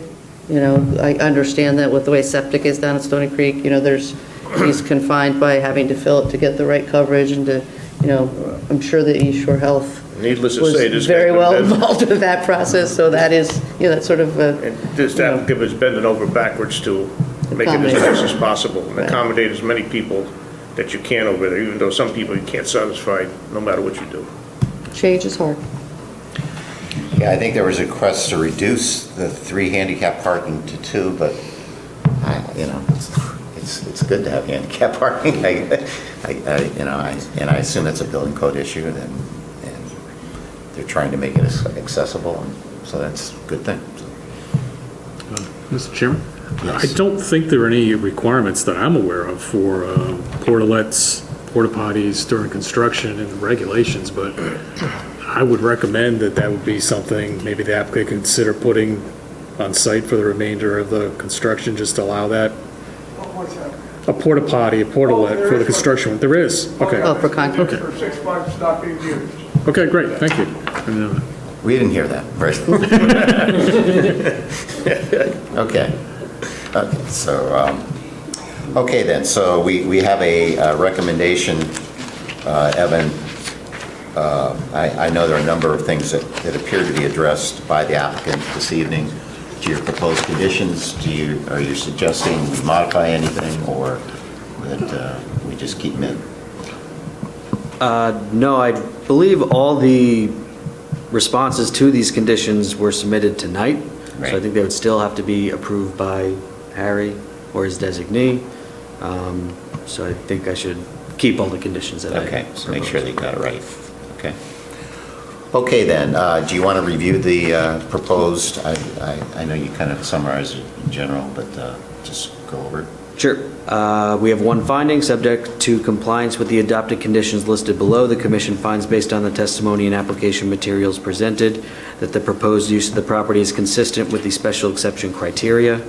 Condition number 1, all conditions of the previous March 2nd, 2020 and October 28th, 2021 special exception approval shall remain in full force and effect as they may still apply. Our second condition, prior to the issuance of a zoning permit or zoning authorization for the issuance of a building permit, the applicant shall make the following revisions to the site plan, subject to the approval of the town planner or his designee or the Planning and Zoning Commission. The applicant shall revise the site plan and landscaping plan to include the location and type of tree to be planted in place of the 13-inch Norway maple that was marked to remain on the previously approved site plan that was removed by the applicant. The applicant shall revise the landscape plan to show additional plantings on the eastern property line in accordance with section 6.3G3. The applicant shall revise the site plan and landscaping plan to show additional plantings in the vegetated buffer strip between existing parking area and the tidal stream to the north of the site to optimize the stormwater runoff water quality treatment functionality of the landscaping. The applicant shall revise the site plan to indicate the maximum height of the wall and clarify where the elevations on each side of the wall are identical. The applicant shall revise the site plan to demonstrate that the drainage at the base of the wall, including flow from weep holes, shall be properly managed and not allowed to flow onto adjacent properties. And finally, the applicant shall revise the site plan to revise the life safety plan to be in accordance with one another, specifically whether there is proposed to be a second staircase on the rear addition. Okay, thank you. Someone want to make a motion to approve this application with the findings and conditions that Evan just read? Okay, who's up? John's recused. Yeah, I would believe, Mr. Higgins, it's you. Paul, you're up. Yeah, but were you, probably Fred will have to be you because I don't think you were the only one who was present for the. I wasn't here for the. You weren't here for the hearing. It should be Fred, I think. Yeah. Okay, Fred? Okay. Okay, so. I'll make that motion Marcy as makes a presented. motion to approve the application with findings and conditions. Is there a second? Second. Second by Joe. Any further discussion? All in favor? Aye. Aye. Okay. Application's approved. Thank you very much. Brings us then to our public hearing number 9. 8 for opt-out? Oh, the opt-out. Do we want to, our opt-out. Do we need a staff report or a report on that first? I don't think you need a report. My understanding is you just need a simple motion to I think so. take a vote. I mean, you could digest the information you received. You did receive a letter. It's up to you when you want to do that. Okay. Try to keep the motion going, the momentum going. The Yeah, sooner the better. The public comment, the written comment that we received, it basically just says they're good things, but it wasn't, and it acknowledged that we allow accessory apartments in most of town, which we do. Right. We allow it in the R3, R4, and R5. And if you look geographically, the territory covered by those zones is probably 90% of the residentially zoned area. Because the R1 and R2, they're the smaller zones. Not only are there smaller zones, but there's not a whole lot of territory to zone them. I mean, there's some decent amount of R1 in different areas, but other stuff, it's pretty small. So most of the town, you can't actually do this. You know, I think that what I heard tonight was that the site plan process will give us some latitude if we didn't opt out, but I do like that that we're determining what the regulation should be, and I would like to consider, you know, the affordability component once the separate commission comes up with the affordable plan. So I feel like that, you know, that's going to inform our decision. So, you know, I think we're perfectly capable of amending, you know, the regulation to be, you know, less stringent if that's appropriate with the affordable housing plan, or, you know, or what have you, you know, because I don't necessarily oppose the intent to put an accessory apartment in a say an R1. I just would want to know that it would have enough space and you know, fit and be appropriate, which I wouldn't want to give up that control. Right, so possibly amend our existing regulations to maybe include Right. the R1, but that's something to think about. But I agree that opting out is preferable. If we don't opt out, then they must be allowed in every place where there's a single-family dwelling, which includes the very small, remember, the R2, there are R2 zone property, it's 4,000 square feet, lots, the tiny lots, you can have an accessory. Also, I do like the public hearing process. These are as of right. The benefit of the public hearing, as I think I've mentioned, is that, you got to tell your neighbors. So That's right. And if you maybe need some screening or something like that, then, it's a chance to kind of work it out. And It's site-specific. I think that's a good thing. And the reality is, I can't think of any accessory apartment that we've denied. I mean, it's not like making it subject to special exception means that we're turning things down. No, we're just overlooking everything, make sure they have the parking, Right. and they have everything the way it should be. Right, and allowing the neighbors to come. And allow her to name, yeah. And the theory is that I bought this house, it's a single-family zone, and you're converting it to a duplex. I mean, that's the, potential opposition, but it's never come up because they are accessory. So I think, and we have that, we've had it in our regulations since the 90s. Remember when Shirley Rasmussen originally proposed this thing? Right. So It's in anyway. the deed. It's in the deed. It's not like it's considered a two-family house. It's in the deed as an accessory and Right, with and rules. it is small. I mean, it's small. got to be 30% or 900 square feet. So, And the state doesn't require that size? the state says 30% or 1,000. So, I mean, that's just the about only, the- the state stuff is, I mean, those are the two big things, the public hearing and the everywhere. But other than that, it's pretty similar to what we have. I don't know if the state said Not that deed you- restricted, but- I don't know if the state said that you couldn't do, the state, I think we may lose the deed restriction, the affordable stuff. I like that because it gives us credit. I think, frankly, most of them use it for an elderly relative. That's what I said, oh, grandma needs a place. And they aren't renting it anyway, but we still get the credit for the, so. Well, or but- disabled adult children, or, Right. Yeah, so, there's but, a host of reasons. so, But I am bothered by the state's, just because, we have tons of market rate apartments that would fit the affordable criteria, and they're Right. not They don't counted by count. the state.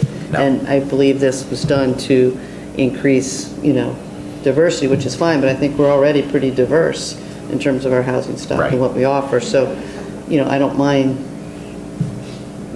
parting from the state's mandates and doing our own thing.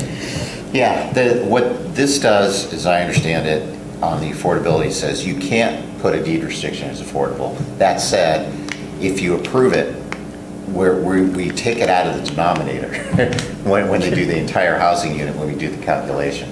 So you don't get penalized for it.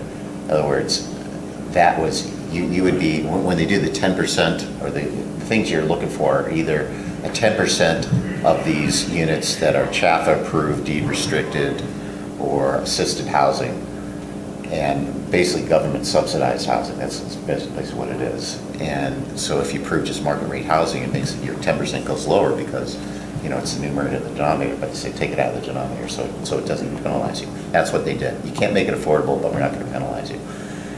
So, we'll see. I think that's mandatory, so that we will probably lose that, but we'll see.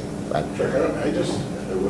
always fear that when we, and I hate to use the word control because I'm not want to see that, but when we lose a certain control, like what happened on Mona Avenue, where it's one of those gray areas where something can happen, and then now we're chasing the dog, Right. I'd rather be ahead of it. So I think, I agree with you. I agree with especially the public hearing. I think the public has an opportunity to come up here and express their opinion.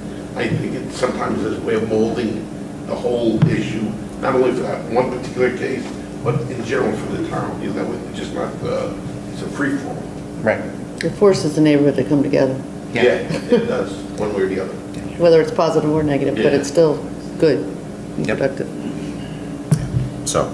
So then I guess the question is, do we make a resolution tonight we vote to opt out of the mandatory state provisions in Public Act 2129, and then make make that resolution and then push it on to the RTM, I guess, or to the, I think it's the RTM, not the Board of Selectmen, that also has to approve, right?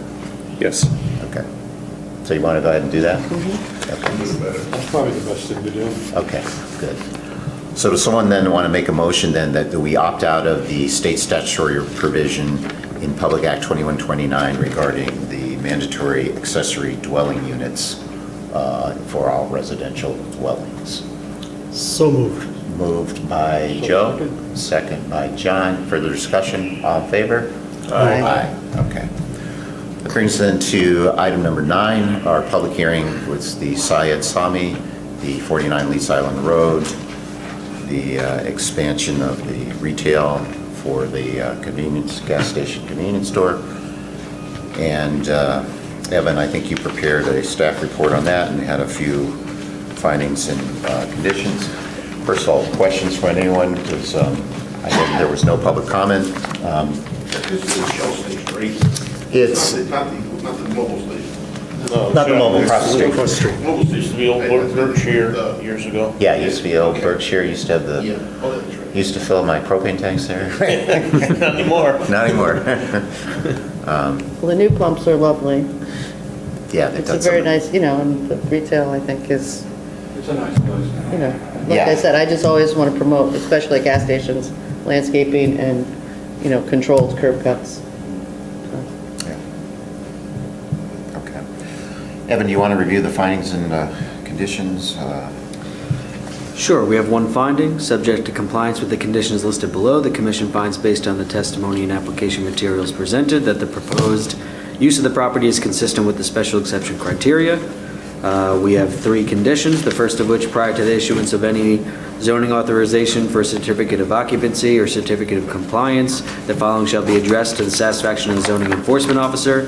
Erosion control measures shall be installed, and submittal of a revised lighting plan to the town planner or his designee, finding to be in compliance with the section 6.7 and the referred appendix. Condition number 2, no additional signage or new or replacement lighting shall be installed without Planning and Zoning Commission approval or that of its staff. And finally, to ensure continued compliance with the zoning regulations, all landscaping must be maintained as an ongoing requirement of this approval. Okay, great. Someone will make a motion to approve the application with the findings and conditions just read by Evan, contained in the staff report. Motion made by John. Is there a second? Second. Second by Joe. Further discussion? All in favor? Aye. Okay, application's approved. Congratulations. Okay, so we'll take a 10-minute break. Okay. Okay. Okay, I think we're going to call this meeting back to order. So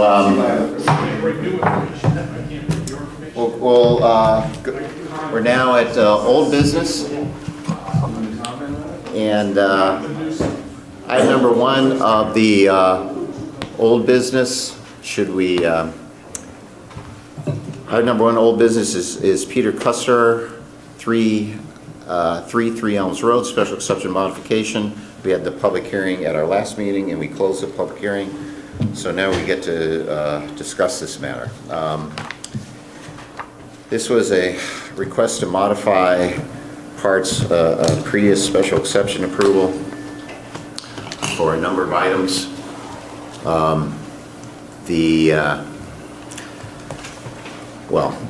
There are a number of specific things that were asked to be revised.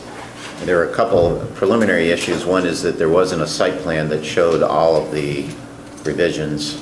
What the applicant said is that he would come up with if we approved it, they would come up with a site plan that showed it, but he provided some piecemeal provisions, and this is the part of the site plan that I want to do this too, this part of that too. And and he explained what he wanted to do, but one of the objections from the neighbors was that it is an all-in-one site plan, so I found that to be an issue. That's sort of a preliminary issue. The other sort of bigger issue, before you get to the specific one, is that there was a variance granted to authorize this earlier as part of this original revision, there were had to get certain variances. And the question comes up as to whether the site plan, the variance was contingent upon the site plan that was presented to the Zoning Board of Appeals that approved it. In other words, they approved the variance of certain things, showing a site plan with certain things. Now he wants to alter certain things on the site plan. Does he need to go back to the Zoning Board of Appeals to get approval of those changes? For example, I think the guardrail was something that had come up. I mean, some of them, I think maybe not all of them would have to, but some of them, I don't know. They might be. One of the things that I was looking at, and that's sort of just a procedural issue, and maybe you address that by, I don't know, it could be either a denial without prejudice or a condition that they go back or whatever. But that's a sort of separate category. And I was looking at the variance decision. When I was looking at it, it says it's approved. Approve your subject application with the construction to be consistent with the site plan documents submitted with the application on file. So the condition of approval of the ZBA says it's got to be consistent with the site plan that's presented then.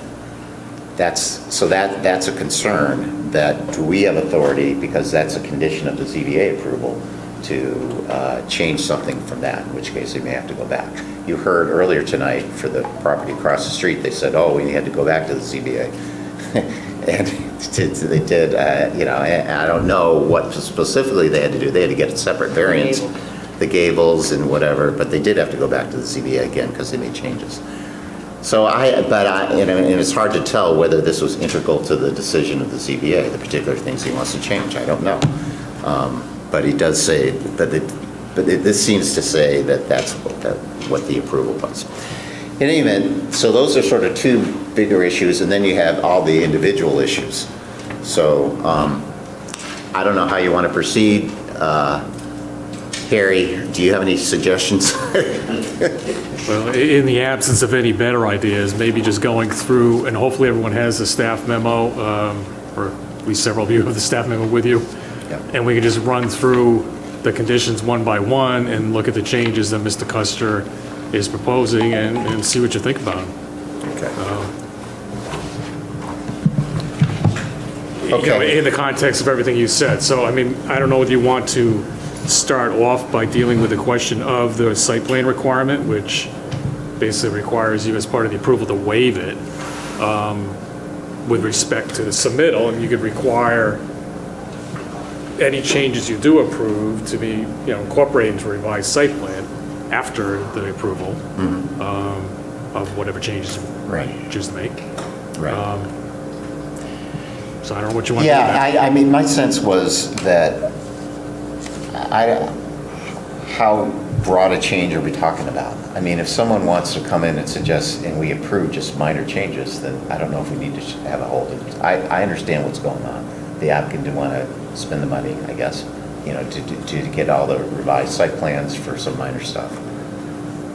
I don't know. I mean, and if they're truly minor or they're major, or whatever. So that to me wasn't a deal breaker necessarily. It could be, if it gets so comprehensive, but I mean, for example, if it was just a site plan to remove the guardrail, would he have to show the site plan in advance, or could he say that, and could we see it, and maybe we could make a decision without seeing that? But I don't, because it seems kind of cumulative, because there's lots of changes that when you add them all up, maybe you should do it. So I don't know.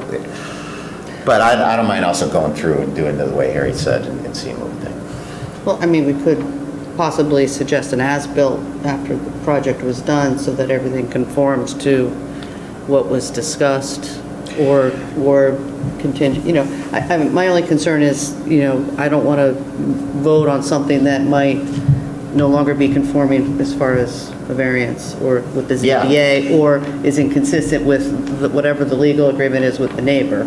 I mean, I could certainly put my 2 cents on what I think of the changes, on all the items, but those would be the two areas that I wouldn't want to, breach. Yeah, I'm more concerned, of the things we talked about, and I guess there's also additional information, turning radius, you got some information from staff, and Marcy, you had raised that, so. So yeah, on the site plan, I could, whatever, depending on how many changes we're talking about.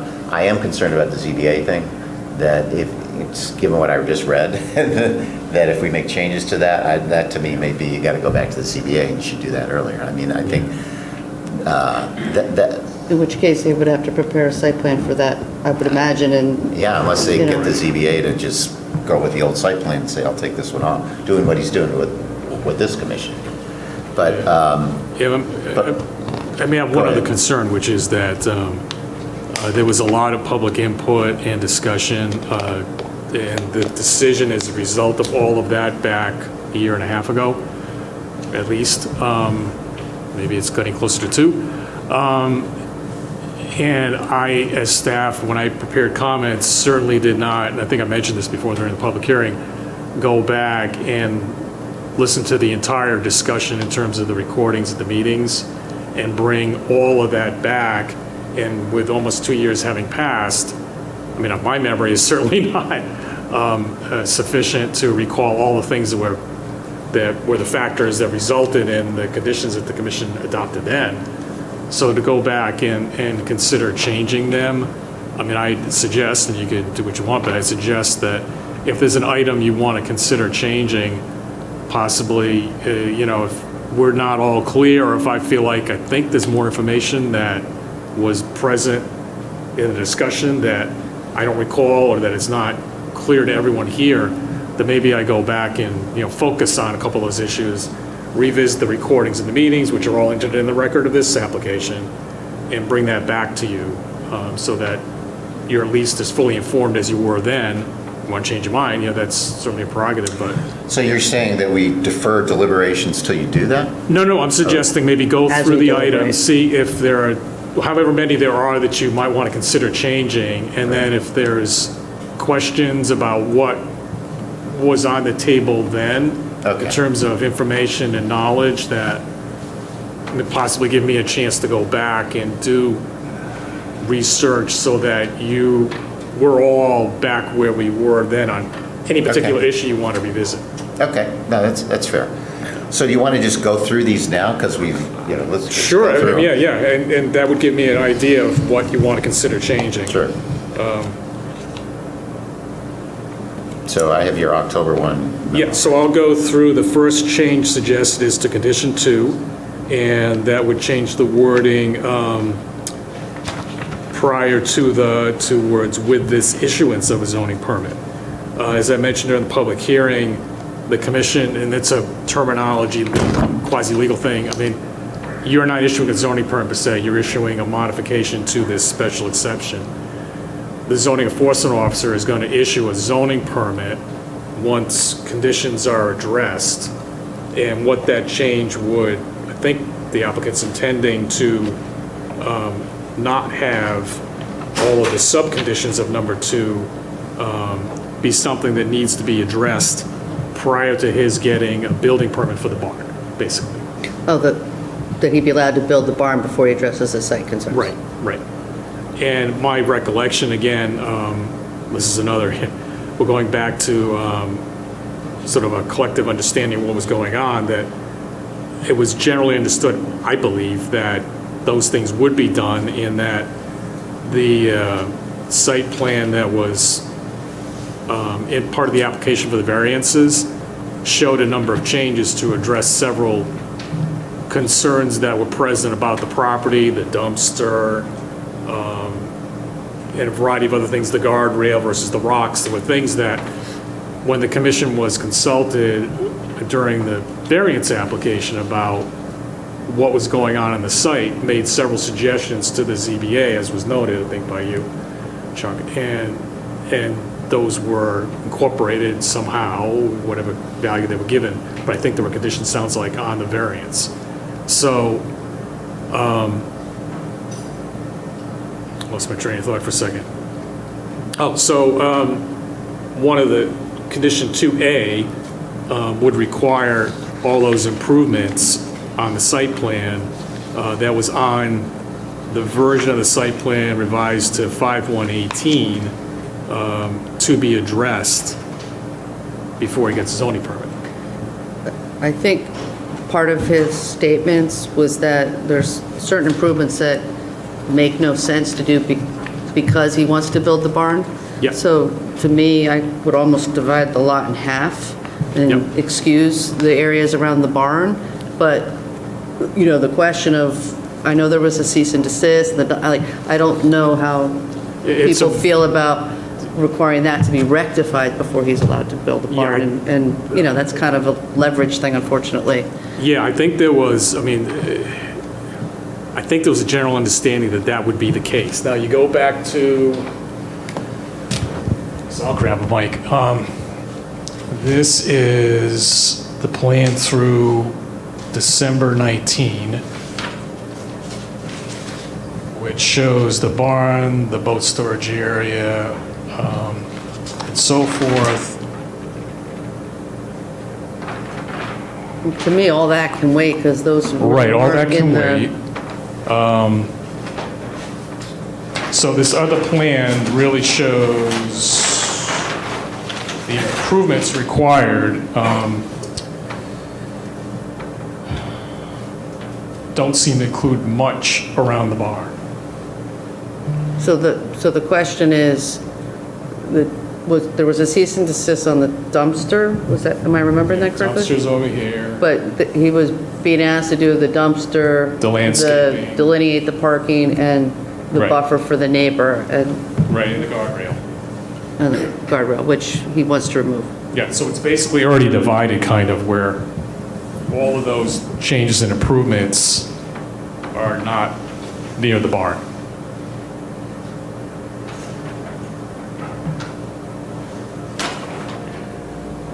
How people feel about.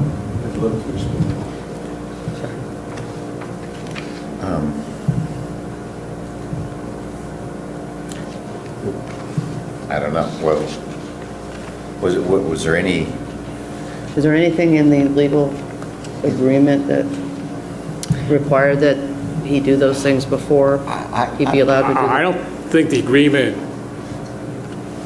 the prior approval didn't really touch the Or agreement in in quotes. zone, in ZBA, did ZBA require him to do that? Is that where that, No. because do we normally, I mean, the landscaping part of it that would extend the holly line or fill in that gap between the boat storage area and the hollies was required with P and Z, not ZBA.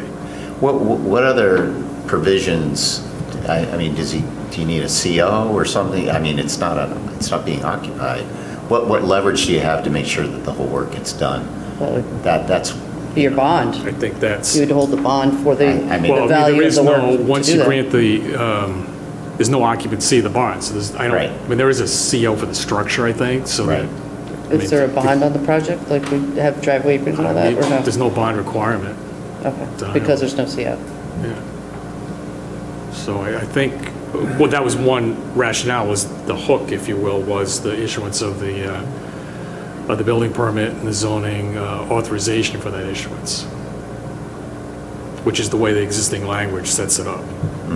So I don't think there's really any conflict with what's going on around the barn. And are the neighbors wanting that work done first because of the historical relationship on the project, or because they're, you know, they don't want to see the structure going up? I can't really comment on what their motives be. My understanding is, as soon as it's humanly possible to get that dumpster fixed would be their position, and if it happened 5 years ago, that would have been all to the better.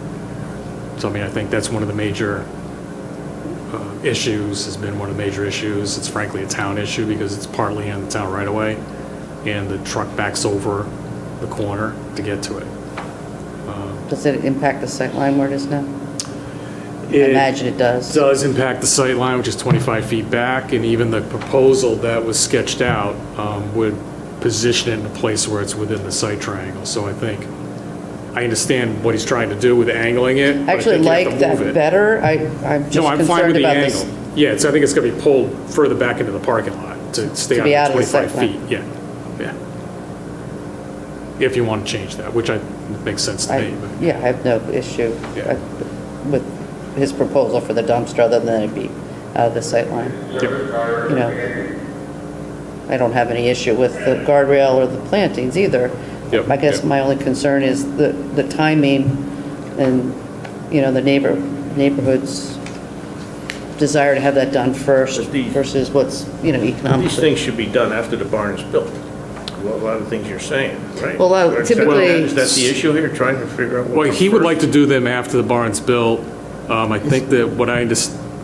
To do the landscaping all at once, so he's not mobilizing. And there was twice. another issue, something about landscaping in the rear where there's some doors that didn't make no sense at all. Some of this was a lot of common sense situations, or at least was portrayed that way. Yeah, but something about some landscaping by He some was adding doors landscaping at the front of the. in the rear where nobody right. could see it. Well, along the street line.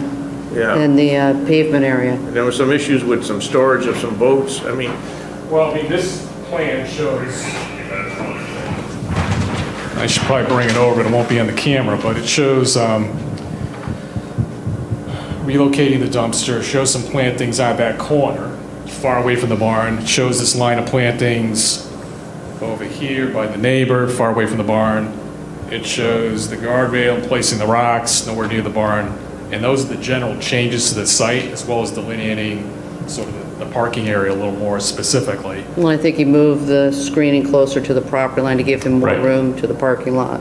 Right. You know, which, you know, I would trust town to just review the placement to make sure he's not, you know, he's got enough clearance for the plants that he's using. And I think the planting in front of the use of the barn is fine. You know, I would question whether he's changing it's taken to this application to fully understand that he wants to go around the backside of the barn. And, you know, so I'm just, that's why I was concerned about the turning radiuses. I'm not opposed to him going around, you know, but I would want an engineer to review that he can feasibly do what he wants to do, you know, in and around the barn, and to make sure that he doesn't need to position the barn 5 feet further, you know, which I wouldn't be we'll get opposed to that in a minute when we look at that. But I would want that to, you know, for his benefit, to, you know, so it can function best on the property. Yeah, but there's no landscaping that plan underneath would require be built before the barn is constructed. There's no landscaping around the barn that should go in while the building, you know what I mean? He added some at the front of the barn. Yeah, but that's not shown on the plan that contains the improvements referred to that need to be done before the barn gets. No, I thought it was something that wanted to be eliminated. It was in the back somewhere where, if I remember saying something about in the park where. Yeah, there was a requirement that he do some rear landscaping, but that would be separate from what's shown on that plan that was in front of the ZBA. Does he have a fence along that back property line? I believe there is one, but I'm not entirely certain of that. So to me, that covers the need for any planting behind. I know. Yeah, I think it was some fence in a fragmite. Right, so to me, that, you know, that's a barrier. It's at the, he's improved the rear view. Yeah, but the for the requirements of this section, condition 2A, have nothing to do with any changes around the barn on that side of the property at all. There's nothing required. Well, other than relief of the landscape requirement at the rear lot, which I think is. That's not required by that plan. Okay, and anyway, if we approve it, we can require that just the front stuff be done and nothing in the rear, because we're not wed to this, right? Right, but this condition doesn't require anything in the rear. Okay. The approval does later on, right, but not this particular condition that lists the work that he needs to do before he gets a building permit for the barn. So that's the issue. The question is timing. Yeah, do we want to modify this condition to let him do the barn first, or you should put the landscaping and the dumpster removal as well? It says all improvements. Should he do that first, at least that part of it that's in the front? Right, exactly. And we said before that, no, you got to do that part first. And we want to change that. That's the issue. Yeah. And the answer, I don't know. I mean, I don't see, I don't see a problem keeping what we had, as long as it doesn't affect what he has to do in the back. In other words, I understand if the landscaping were around the barn, whatever, obviously you want to put the barn in, whatever, before you do the landscaping. But if we're talking about improvements in the front part of the property that need to be done quickly, including the dumpster, moving the dumpster, if that's a proposal that everyone wants to get done, that should be done quickly, right? I mean, am I missing something? No, that's, Okay. What do other people think? The dumpster, now I'm confused about where this dumpster should be moved several feet or to the back or He's something to moving do it with further in into the line with the property truck. and angling it, Yeah, which angles will up. definitely help with the flow. With the flow. But it's still, the way he's shown it within the site triangle, which probably should be moved a little bit further, to Mostly to do with the truck that needs to lift this, Well, the angle will accommodate, just so it's a straight run. and I think the town instead- engineer can make sure that the radiuses work with that. But I think it sounds like they've already determined that it's in the sight line, which really poses a traffic issue. So what he's proposed is moving into a better direction for Better sure. place. But I would just want the engineer to be, I don't know why it was proposed there in the first place, if it was, well, if his there was a engineer better did place that. somewhere else, huh? So this came from Jim Preddy working for the applicant. So it wasn't directly from staff per se. No, it's not. I'm not saying it was. Say, I'm do just it saying, here. from originally, it should have been placed in the right spot from the beginning. Right. And I think, that, you don't put landscaping first, you do that's the last thing you do. right. Well, yeah, but it's, I mean, it was an outstanding issue. if there's a and I couple think things that you can do that doesn't interfere with the construction of the barn and it doesn't interfere with. Right. Well, everything from the house towards the Mill Island Road. It's kind of separate. Right. But it does require him to mobilize twice, do some planting at the end of the project after the barn's finished, or grading and, which is, I like your idea. I think you should do all improvements, including landscaping, moving the dumpster from the house forward. Everything else you can defer until after the barn is done. Yeah. Okay? and I would want the engineer to make sure that the dumpster is, positioned in a way that's out of the site triangle and facilitates. I think the angle's good. I don't have an issue with the plantings And that he's Harry, proposed. that's a separate condition. We haven't even gotten to the Okay. dumpster Right. yet, but I mean, Right. that's a separate thing. But that's, right now, we're just talking about the order. So move on to the next one here. What's the next? The next one is the drainage. So Mr. Custer is suggesting changes to the wording. My understanding he's concerned about any drainage system improvements that require discharge of the drainage water underneath the surface that might interfere with location for a replacement septic system. Now, the way this condition reads right now, it's doesn't require under the ground dispersal of the roof runoff, basically. It just says there was no proposal to deal with the drainage as part of the application then. And the commission at this point, back when they did this 2 years ago, you guys deferred basically to the engineer to review something submitted by the applicant, and that something, whatever that something is, needed to be the satisfaction of the town engineer. So we really don't have a proposal, even as part of this application, as to how to deal with a roof runoff. That could be done a lot of different ways that didn't The roof inject it runoff for the into- barn, Right, for the barn. specifically. That didn't inject it into the ground, which is the applicant's concern, is my understanding. Comments? So he wants to modify that to say, You can only do it on the surface somehow. Well, I mean, you could do a small What's the change retention there? area. What's the change? do you have the staff report? No, I don't have. Okay. Do we have any extras? I think the issue is, we didn't see any calculations to understand what size, even a small indentation on the surface would be as far as area on the plan. The engineer didn't take it that far. I mean, I certainly wouldn't want it, I certainly, am sympathetic to not wanting to have water in a place that's going to compromise the septic, or, and maybe that means that, it's a surface situation to a little small rain garden type area. Exactly. The Barrels, whatever it is. or just, fitting the grade, but again, but, without the calculations, it's hard to know really how significant that issue really is. Yeah, exactly. So it's really, to me, it's an engineering issue, and, If the parking lot remains pervious, that's going to absorb, there's certainly a lot of pervious areas to absorb the water, I just can't look at a plan and know off the top of my head that, it's enough pervious area. Yeah. I mean, we could sort of say in a manner to not affect the required pre-approved future septic system. Yeah. Something like that. You could add that. That would, but we still want some sort of sign off that would by be an engineer that it's good. Yeah, just sheet flow, mostly, right? Is that what you're talking about? Well, it would be up to the engineer. If there's a way to discharge it underground somewhere that would not affect the pre-approved future septic system, let the engineers figure it out. It's the only water off is the roof, because everything else is impervious. Maybe they say we don't need anything. Maybe maybe just sheet flow. It's fine. But just want an engineer to say that. Maybe the town engineer says, look, you don't need anything, it's good. But I don't know that. And their engineer didn't certify that it was okay.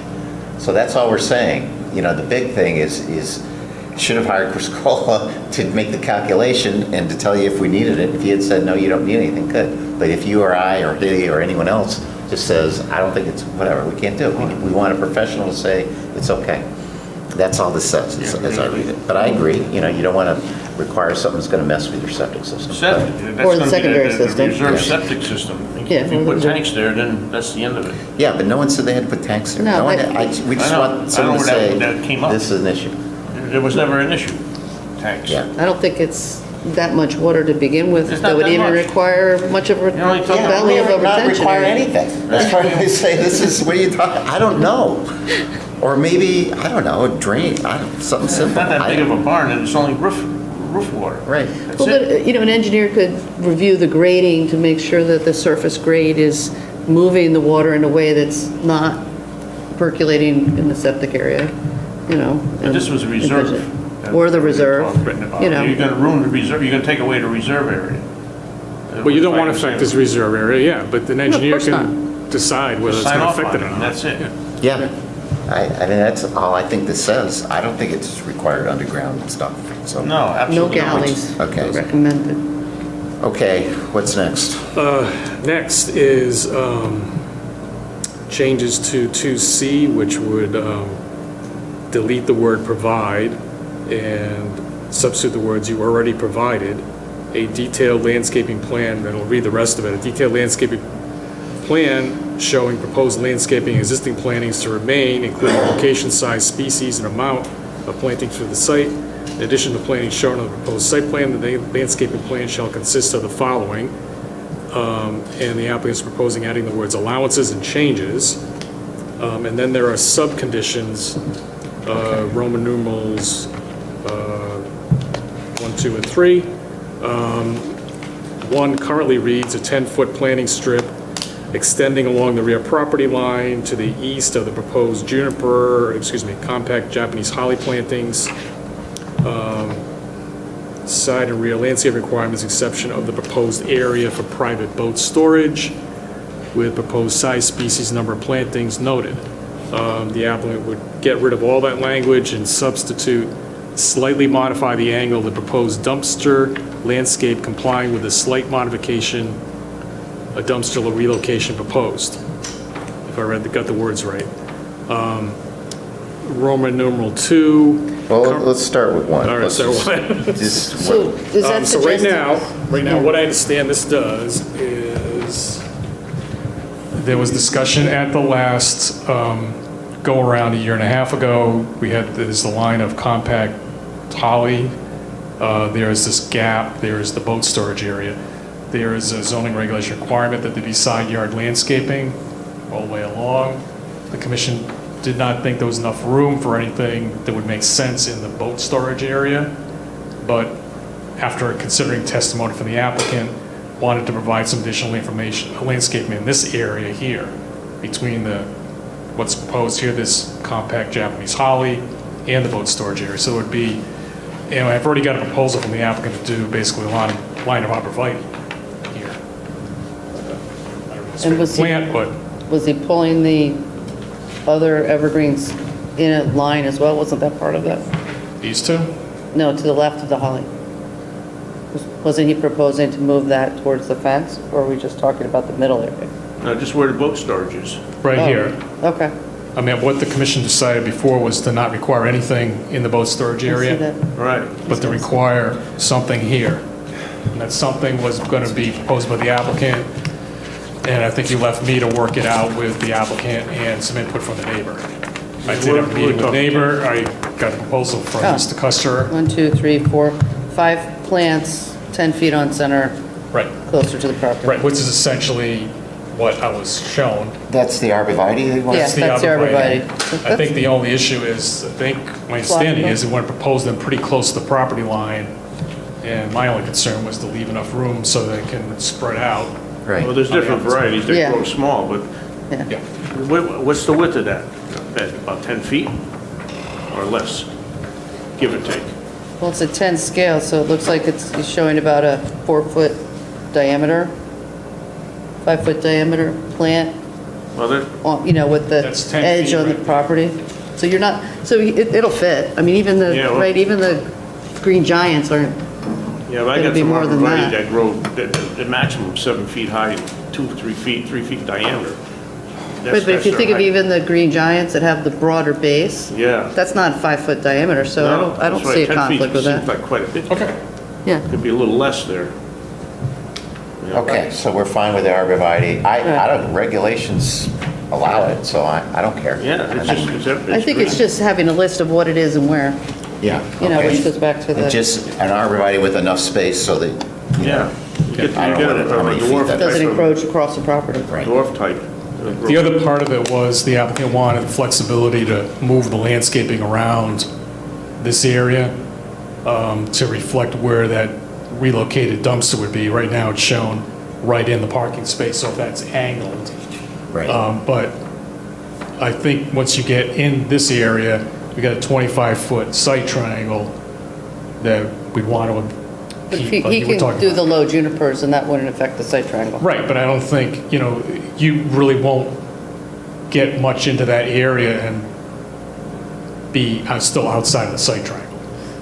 I think what's important is that the dumpster be out of the site triangle. Right, that's I what I'm think- saying. I think all the plant material is not Right. going to exceed, Right.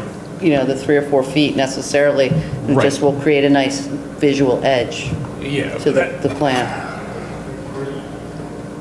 I mean, the site triangle goes down to here, so it goes basically like that. So, to keep the dumpster outside of that site triangle, you're not going to even affect that area where that landscape is proposed. I don't think. Right. So, I don't know if you need the change. You don't want to adjust the landscaping anyway. And Yeah, I don't frankly, I have can an work issue. that out with the applicant once we finalize where the Work it dumpster out. would be. Yeah. Yeah, I can authorize you to make any slight changes that need. Yeah, and I have the ability to do a minor site plan mod, so we could do that. Okay. Clean that kind At of least thing the up. dumpsters where, when the guy comes in to empty it, he just makes one straight run, does it, backs out. Yeah, you'd have to do that. Instead Pull of in, making all those back up, turns and the then way back it is out. now. Exactly. Yeah. I wish I could explain this. Well, you can't. We're with you. We've got it. What's next? Next is Roman numeral 2. And the applicant's proposing some wording to add to the end here. To say zero septic contamination and minimum saltwater poisoning. Is that for the junipers? Yeah. Yeah, those are fine. I mean, that was the compact Japanese holly. Well, he's replacing it with the junipers. Right, right. Yeah, that's, So if you're fine with that, I mean, I don't know if it's What's that needed mean? or Do we not need to needed, add but that? I think he's, I don't know what that means. I was unclear myself. Why would we Well- add those words?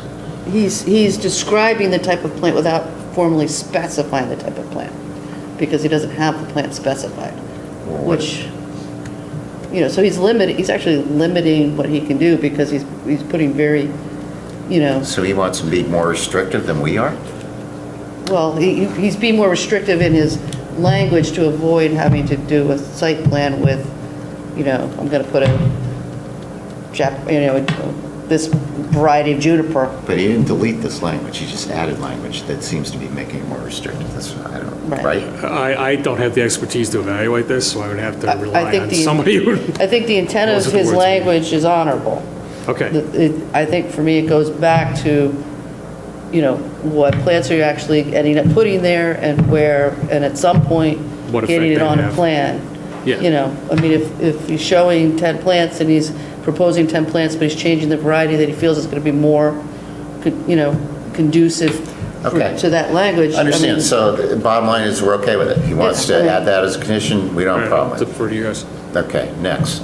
Next, Roman numeral 3. This refers to the agreement in quotes between Mr. Custer and the property owner to the south, Mr. Morris. You've heard testimony that that agreement is not, is void from Mr. Custer. You've heard other testimony regarding the agreement in quotes from Attorney Timothy Lee representing Mr. Morris. The intent I had in proposing this originally was to allow for changes to the landscaping should the agreement, I won't even say that. Well, we don't know Since what's they in the want to follow agreement. the agreement. Yeah. We don't know what's in the agreement, which is why we put that language there. Yeah, it just If- allows some flexibility. It doesn't, it's not a requirement, basically. May But- be changed. But I certainly appreciate that he doesn't have to want to keep going back to the well to discuss the agreement with his neighbor that he doesn't get along with. And It doesn't if the- require that If the at all. agreement is consistent with what he's proposing, I don't have an issue with it, but I don't know what's in the agreement to be able to say that. I mean, it leaves that discretion to alter the landscaping plan to the applicant. So it doesn't require anything. Right, yeah, so that was a more flexible. Yeah. and- Striking would allow him more flexibility. Yeah, and the proposal would be to change that to specifically refer to plant 5 arborvitaes 10 feet apart along the edge of the rear property, strung out, equal in total length, the opposite distance on the west side of the house and uphill. And my impression is that think that this is was clear. consistent with the agreement from the meeting, and that might be one of those items that you want to check back on the tapes, because, you know, I think his desire is to just get the the referral to an agreement off of this. Right. And, you know, and it's, what he's proposing may very well be consistent with what was discussed at the meeting and consistent, they were at that previous meeting, so maybe that would give you some insight. Yeah, I mean, there is a, you know, certainly difference of opinion on the status of that agreement in quotes and what that means in terms of who has any kind of say in what landscaping goes. Does the neighbor have any say in what that landscaping needs to be? The agreement might say yes. If it's invalid, it's no. It's not up to. Well, I don't think it's our. I don't think it's our issue. It isn't.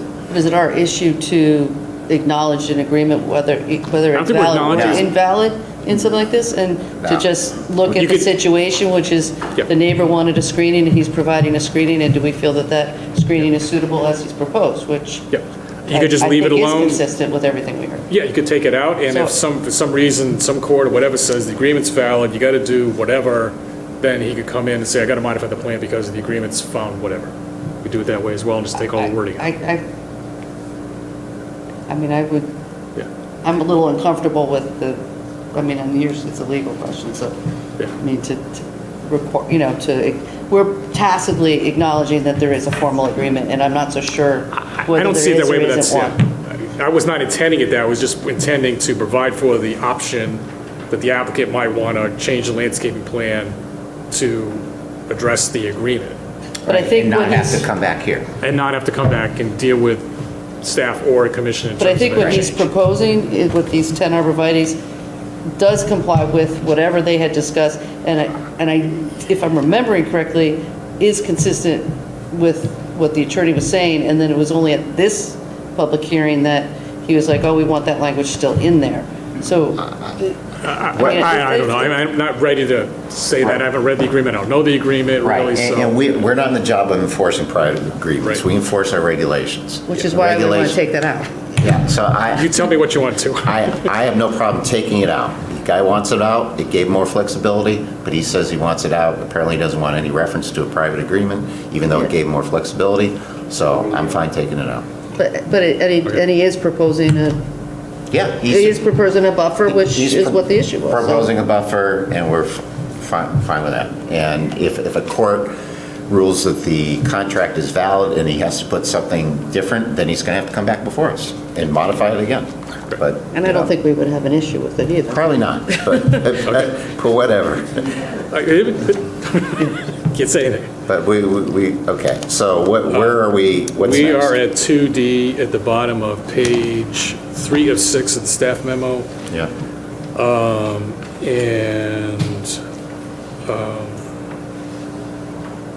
That's modify the angle of the dumpster? Yes. I think. It is. I gotta go back, hang on one second here. Well, that was the thing that had the cease and desist, right? Yeah, the D is different, and he's proposing to strike existing D, which reads, change the notation on the site plan stating the 3 existing parking spaces to the east of the existing house are conforming parking to 3 pre-existing non-conforming parking spaces. We're talking about these spaces right here. They require backing out into 3 Elms Road. That's no longer allowed in the regulations, so in fact they are non-conforming. They are grandfathered, so they can stay there. There's no issue, there's no requirement they go away. So their condition just required to be labeled as what they actually are. Okay, I don't have a problem with that. So he's proposing different wording for D.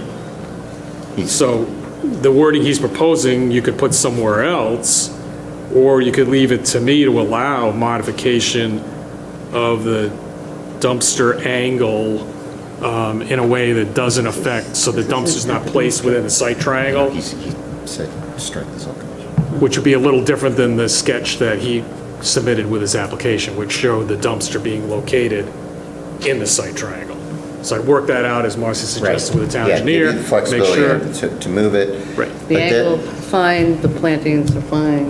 But it's just finding a spot where it's not creating a problem with site issue. Right. Now, does this raise a ZBA issue?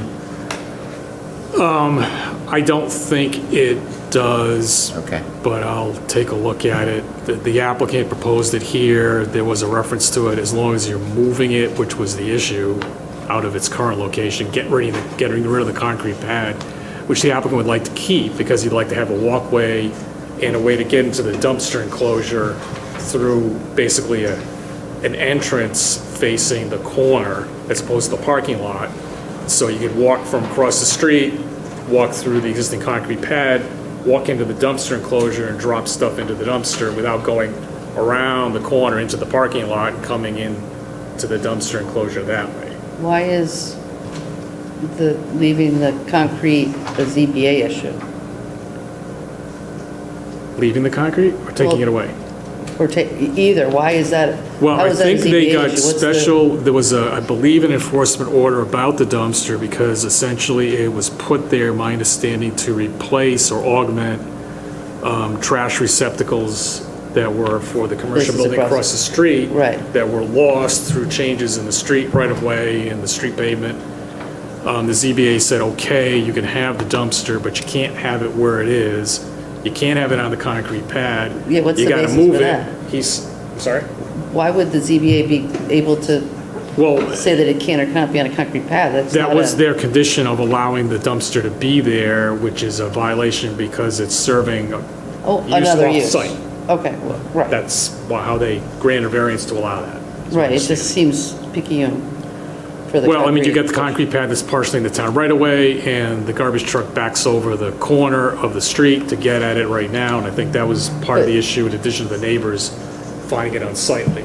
Right, but if the dumpster's two-sided and there's a way for the public to, it seems like he's opening up the access of the dumpster for the use across the street. Right. And they've got it makes more sense to walk in a direct line to the back of the dumpster, and as long as the dumpster is out of the public right-of-way, out of the concrete, to me, is incidental. He's adding plantings around it to try, to help minimize the visual. And I assume there's fencing around it as well? There would be an enclosure, right. So, Well, my understanding is an aesthetic issue of having the corner be landscaped and the dumpster be away from the corner. That's my understanding. one of the concerns that came up by the neighbors, and that was why that plan was put together the way it was, and by the applicant again, that had it all, the landscape corner, and then the dumpster away from, with no walkway through that landscape corner. And is there there's no sidewalk there, or there is a sidewalk? There Along that is side. a sidewalk along the 3 Thimble Islands roadside. I mean, I really don't see any issue with keeping the concrete as long as there's some, a fence enclosure and some plantings around it, and as long as the plantings are, lower than the sight line, and, it makes sense that he would need that dumpster to be accessed from the rear and not the front. And, why would an employee want to, have to move between cars, walk around, it's... I understand what you're saying. I just, there was a lot of discussion about it. And frankly, if you want to consider changing it, I'd like the opportunity to go back and listen to the recording and look at the ZBA minutes and all of it, because it was pretty involved. Well, as much as, this is where you really want to see something on a drawing that you could just... Yeah, and also, I mean, what the ZBA, they were looking at the plan with it, none of the things you're talking about on it. Right, and they don't have the expertise to consider the engineering of the sight line. Well, I'm just saying that falls into the realm of the ZBA making a decision on a variance with certain parameters, and possibly you as a commission changing those parameters that were considered by the ZBA granting the variance. But we're changing parameters for the public safety, because of the sight line. Yeah, whether we have a good or bad reason, I don't think we have authority to alter their conditions. We don't. I think they got to do it. If their approval's based on this being in this location, and what it says, consistent with the site plan submitted, and then to me, I got a problem, or at least we got to say you need to go back to them and get their approval too. We don't have authority to just change something the ZBA did. Or take the concrete out and put stepping stones for access. Whatever, yeah. I mean, so it sounds like if you want to consider it not grandfather, but it locked into what's shown on the May 2018 plan, then you could not change the angle of the dumpster. You have to send it back to the ZBA and change it. Or send them back, subject to approval by the ZBA, make it a condition. We could approve it, but subject to their approval. I just don't think we have authority to say, even if it's a good idea, even if we support it, to say ZBA, because that's how I read the ZBA's decision. Yeah, but I don't think the ZBA should be, I they think the should. town engineer should be able to if it has to do with the sight line and the public safety, I don't... Well, what's on the plan is, it looks like it's outside the site triangle, what the ZBA approved, was my understanding. So I can measure that off, but I don't think there's any portion of the location that's shown on the plan With the that's new within the site location. triangle. Let me see this sheet then.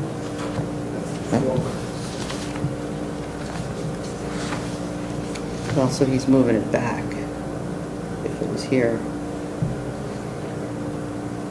This is the new dumpster location. So he's moving it back further towards the corner rather than, right here. So He's there's a trying to get- tiny little, where that is in the parking space, you So slid this a should little be forward. here. There's a little corner Okay. that actually... I'm not questioning the merits, I'm just questioning our authority to do it. Well, now that I see it, I see that he's actually moving it away from where the ZBA had approved it, more into the corner. Yes. And putting the angle, which That's right. I didn't realize that, so I That's right. apologize. I do agree with the angle, I don't have an issue with moving the plants, but, maybe that is a ZBA issue to review that. Okay, so it sounds like you're certainly supportive of changing the angle, allowing him to change the angle of the dumpster, make it more reasonable and workable. To facilitate. Outside of the site triangle. Right. Don't want to run afoul of what the ZBA considered in issuing the variance. So that might have a hook on here that says, commission supportive of all of that I just said, but you need to go back to the ZBA and get approval. Well, Yeah. and supportive of leaving the concrete pad. The old- Well, you, just collectively tell me that. Well, I would be. I just would want it to be up, outside of the site triangle and, have that engineer, bless it. Okay. Let's try and keep going.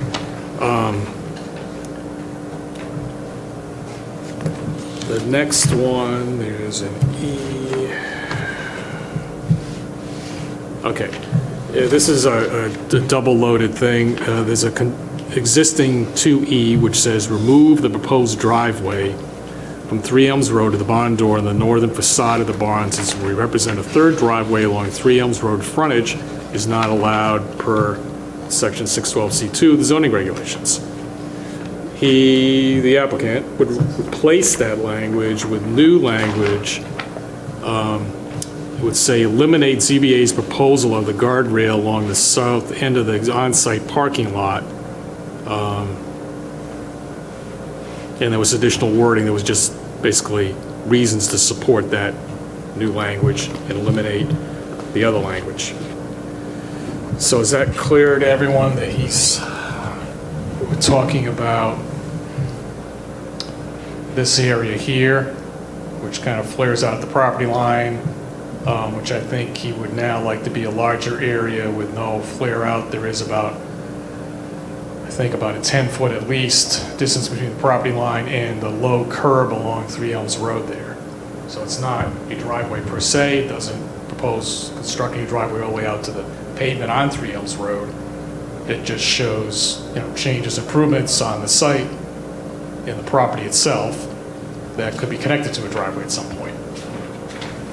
But he's talking about having a working area out there adjacent to the door on the barn on that side. So he's is it a expanding driveway, is it not a driveway, So the working area is access only from materials that are inside the barn that are so he's got to come into the side of the barn. He's got to come into the side of the barn to then take something out to work in this area. That's my And is this understanding. pavement? That is not pavement. I think there's some existing vegetation in there, but I don't know what its status is.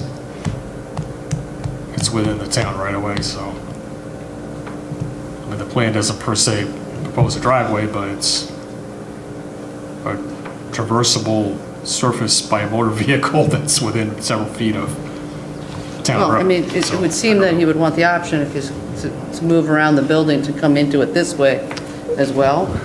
But he's not showing that as... The turning radius issue, and we can review that. Maybe you want to get back to this when you've seen the turning radius, I don't know. I mean, I think the planting's fine. I can appreciate having extra space to work in. I appreciate not having the apron, but I would just want it to function for him as he's maneuvering the vehicles. So what are we doing? So he suggested removing E and then... removing E changing and... the ZBA condition.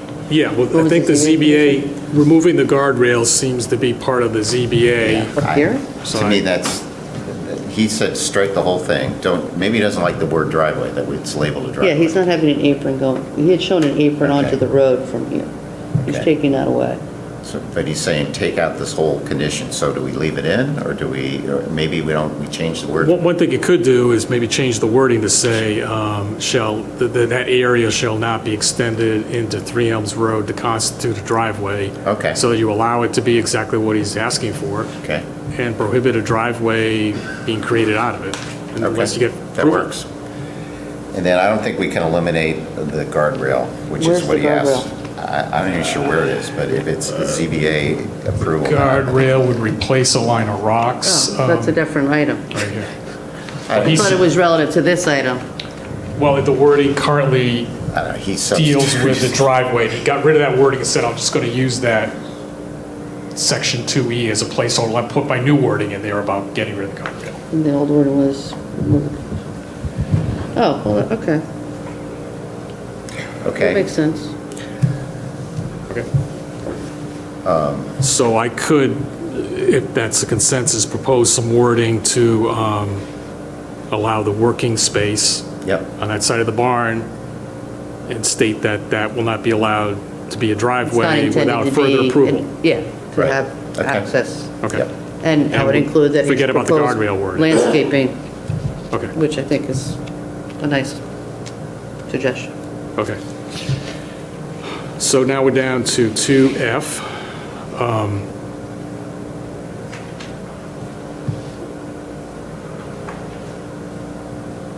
Which was the original wording about changing the notation on the site plan about the 3 existing parking spaces.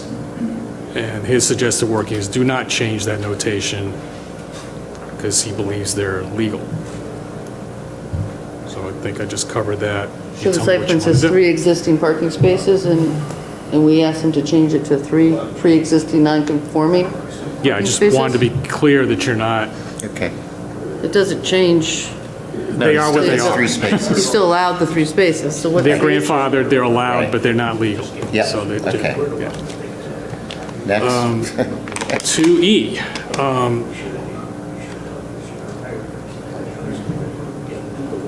2G. 2G is the existing wording that says remove the proposed driveway from that north side of the barn to 3 Elms Road. So I think we just talked that out, so we would change that wording That's as E. we just discussed. That's E. There is no G on this. I know, So he moved he moved it to. He moved it to G, I'm sorry, he's adding He some. added yeah. G, which is essentially the. G is G, there is no G yet. Right. Well, he's And I moving think- D, or he's moving E and creating G. Because he made E the guardrail item. Okay. So E became the guardrail item, and then he basically put it back in as G and qualified that he's not planning to put an apron there, which Right, is what right. we've all. So it sounds like the consensus is to leave E the way it is, reword it. We'll get to F, so we don't need a G at this point. Well, you would need a G for the guardrail. If You would you need an wanna do item the for the guardrail wherever you put it. That's all, that's, If you want to adjust the guardrail, then you're going to need to do something with that, yes. But right now, the guardrail showing the plans, you don't even need to refer to it. right, but he's asking us to remove the guardrail and replace it with the rocks, and that's. If you want to do that, you would have to add that in. Right. Yeah, okay. Okay.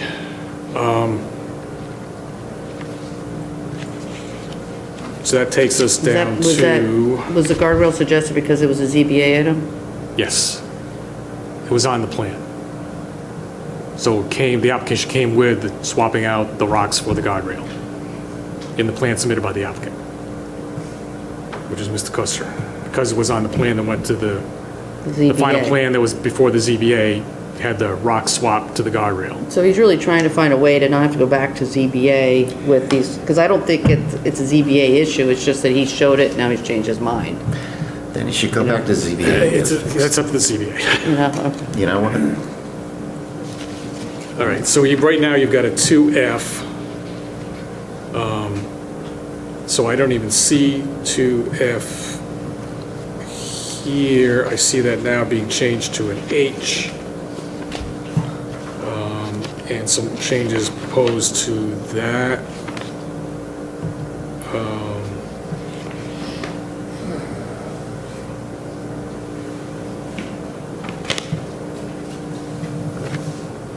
I thought his architectural changes were fine, but my question would be, does our current item F accommodate those minor additions that he presented? It does not. So I think one thing that made perfect sense to me was these are items that came right from the Stony Creek Architecture Review Board. Right. The wording, unfortunately, in current F4, Roman numeral 4, makes a reference to the company that proposed the design for the barn, Custom Carpenters. If he wants to go with a different firm, they could build exactly the same thing. That makes perfect sense to me. Right. The other changes. That's okay. May or may not require a referral to the Stony Creek Architecture Review Board. If they're visible from public street, then they would need a referral. That would be the overhang. He was Yes. trying to increase the overhang to Yeah. allow for protection of the windows. Yeah. So a couple of them may not, some of them might. I don't know without really seeing some drawings.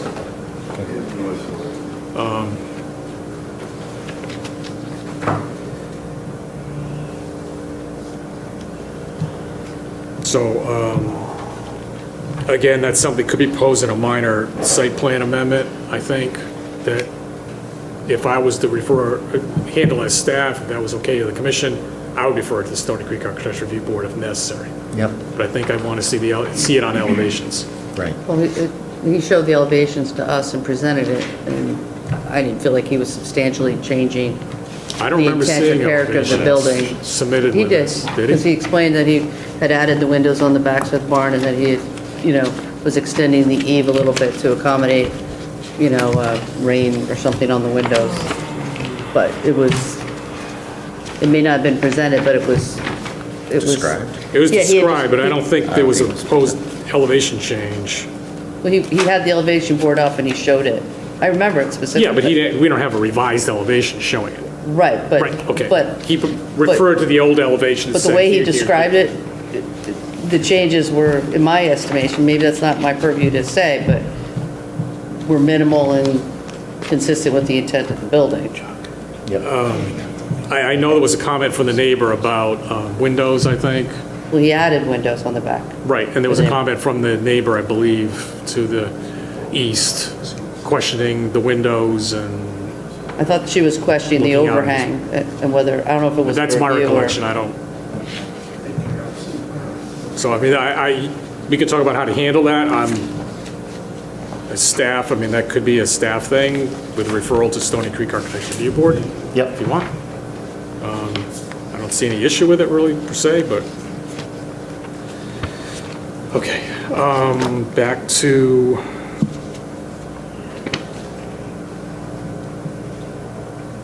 I think we're getting close to the end. So there's no change to condition 3, 4, or 5, and then we're down to the boat storage condition, which is condition 6. And there was, I believe the result of this came from a discussion about the boat storage area designated on the plan, which was, I believe at the request of the commission, to designate an area. I believe Mr. Custer testified that in designating the area, he had no intention to limit his ability to park boats anywhere on the property. And when I did actually, for this part of the decision back a year and a half, 2 years ago, did go back and listen to the recording of the deliberation of the commission, and the original condition 6 did not have the word permanent. There was a discussion about how to store boats on the property, basically. My understanding, what the commission concluded, was that he wanted to allow temporary boat storage outside of the designated area, but if there was boat to be stored permanently on the property, it should be stored in the designated area. In the barn. Or the barn, right. Barn or the designated area. And he has the ability to store 8 boats outside of the barn on the property. So if you want to revisit it, that's certainly up to you. I think you can clarify it by saying that temporary storage is allowed elsewhere on the property. Okay, yeah, Just I can certainly say that, yeah. I mean, we never completely defined temporary, but it sounded like not for the whole winter, let's say. I think, is that reasonable? I mean, Yeah, just. we'll just use the word temporary. Well, I mean, would temporary storage be in parking spaces in that front area? Well, the parking area, the parking that have to spaces that are be- required, he would have to maintain the number necessary for the units in the building.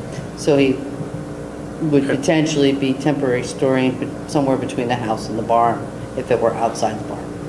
If he Yeah, had and more possibly in a boats. couple of the parking Yeah. spaces, yeah. I can't remember what the required number is, I'd have to go back and look at that.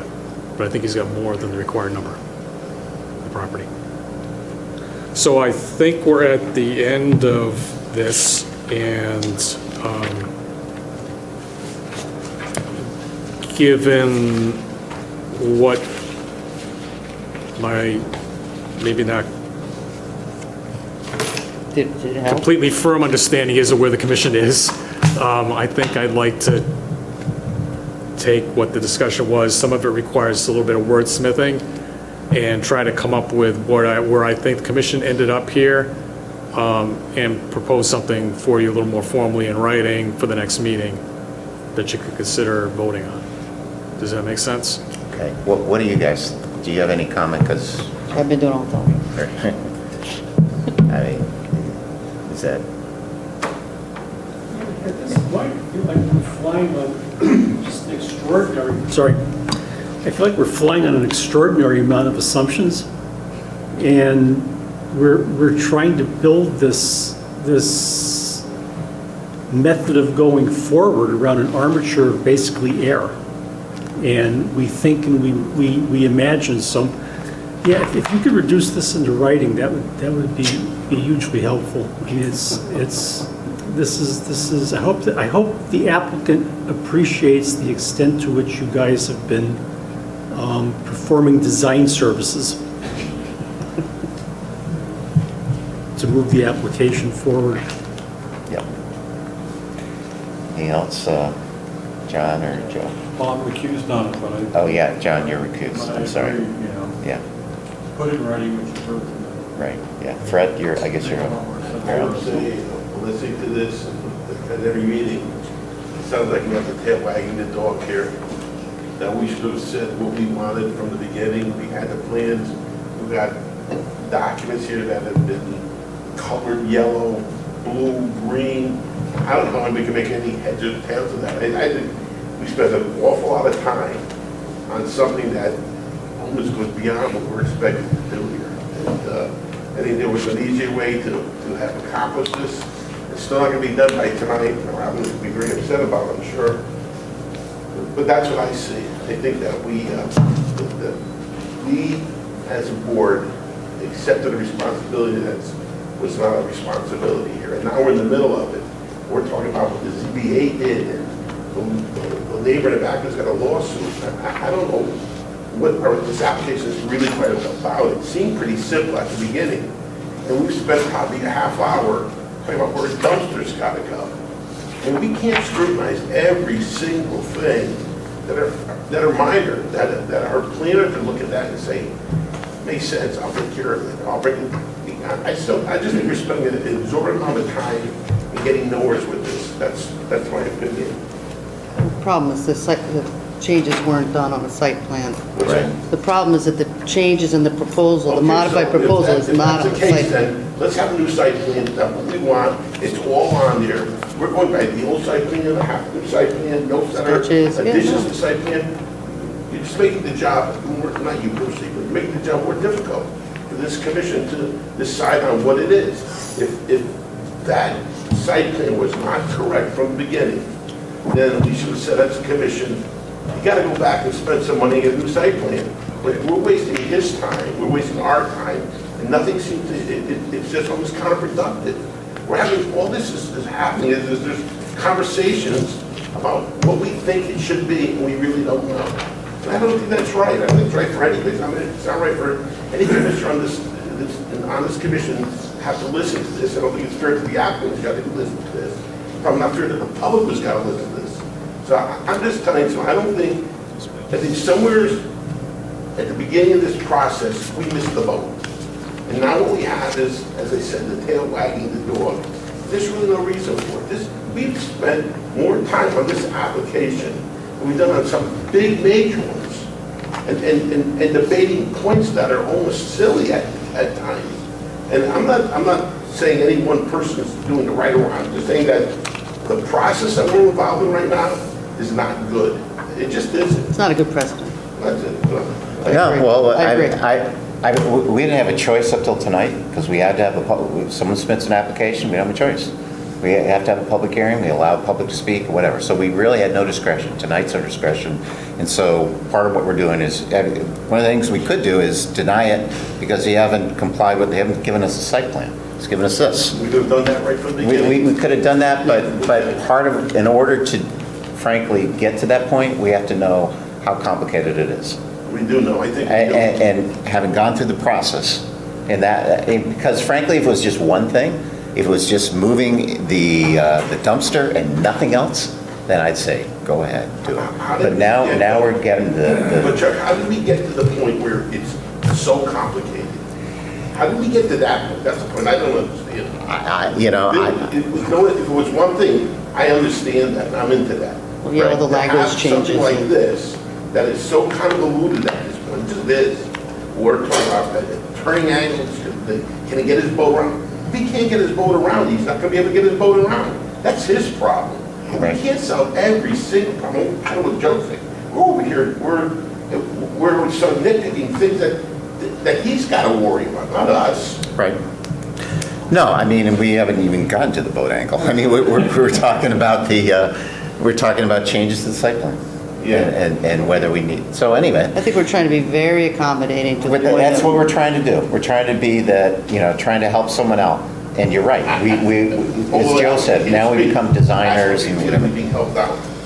Oh, no, he probably thinks we're a bureaucracy of regulators and whatever. I get it, In any event, Harry, I think you should still do the exercise. I'd like to see what it looks like. In terms of, you were going to come up They with were giving you a free pass. No. I'm going to go back and I'm going to respectfully disagree. And I think if the commission, in the end, wants a site plan, this on a site plan, frankly, I think you ought to stop here, say that, end this, and just get the site plan, get the applicant engaged back with hopefully the engineer that came up with this. And I'm happy to talk to that engineer. There's a lot of discussion here. So the applicant can take that, the engineer can look at the recording of the meeting and try to come up with something that follows everybody what happy. was talked about here, which seems to be, there's a rough, vague outline of what the commission seems to be entertaining they would consider changing. And propose something concrete, rather than me wordsmithing all the things you're talking about, look change here, this change there, that change there. And I agree that some of the things could easily be handled at the staff level. But I'm just reacting to what came in here. Okay, so then that's a fair point as well, because it puts a lot of burden on Harry, which I'm saying, which is probably not fair to Harry. So then we can deny this without prejudice because they didn't provide a site plan that shows it. And you can make that motion now. The problem is, I still see a ZBA issue. I think you're going to have to go to the ZBA for some of these changes. Which would require a site plan. Which you're going to require a site plan, but should be done before they even come to here. So what you really should do is go back and talk to Criscola or an attorney and figure out what you do it. I mean, if you want a model, look at the guys that just, the four Elms, the people across the street. They had to go back to the ZBA. They again, they needed additional variances, need modifications to their previous variances. They did it. They had a bunch of professionals and it got done over objection, It's a fairly similar level of detail in terms of the changes on that site plan. They had a landscape architect, an attorney, professional engineer, assistant to the architect, an architect. So, do you want to do that? I think we have to. You're up for that? Yeah. Then, want to make a motion to deny without, we can make a motion tonight to do that, right? Yeah, you can make a motion to deny the application without prejudice due to failure to comply with the failure to present a site plan with the changes.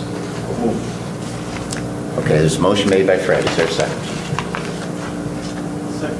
Second by Joe. Any further discussion? All those in favor? Aye. Aye. Okay, so there we go. But, for whatever it's worth, I think we've given the applicant guidance. Even though we spent a half hour of time or whatever it is, went through a lot of detail and provided a lot of information as to what is acceptable, what isn't acceptable, given some guidance as to procedures. You got to go back to the ZBA, I think, and get some approval there. So there we are. Okay, that brings us then to item number 2 of new business, of old business, excuse me, and that's on a public hearing for November 4th. New business, 13 Sycamore LLC, site plan research laboratory. Is the applicant here on that?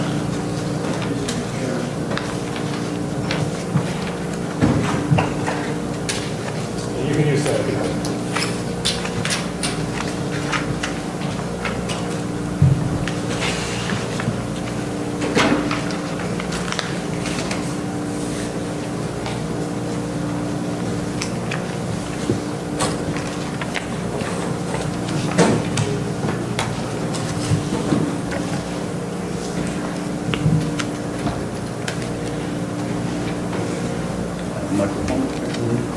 Good evening. My name is Jim Rotundo. I'm a licensed professional engineer with Godfrey Hoffman Hodge, with offices located at 26 Broadway in North Haven. I'm here representing the applicant, who is also here with me tonight, Mr. Richard Michaud, who would be happy to answer any questions you may have. First board I have here is the existing conditions board. Sycamore Way is located on the top of the drawing here. The site is approximately 1.5 acres in size, located in the IG2 zone. Existing site improvements include an approximate 7,560 square foot single-story commercial building with an existing office use. Existing parking is provided along the westerly side and rear or southerly side of the building and is accessed through a driveway from Sycamore Way.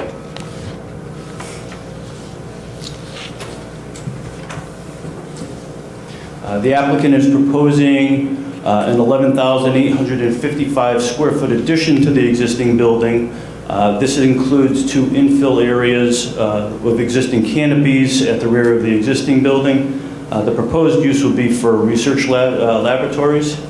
The location of the addition is situated such that it meets all the setback requirements, and the proposal does meet all the bulk requirements for the IG2 zone.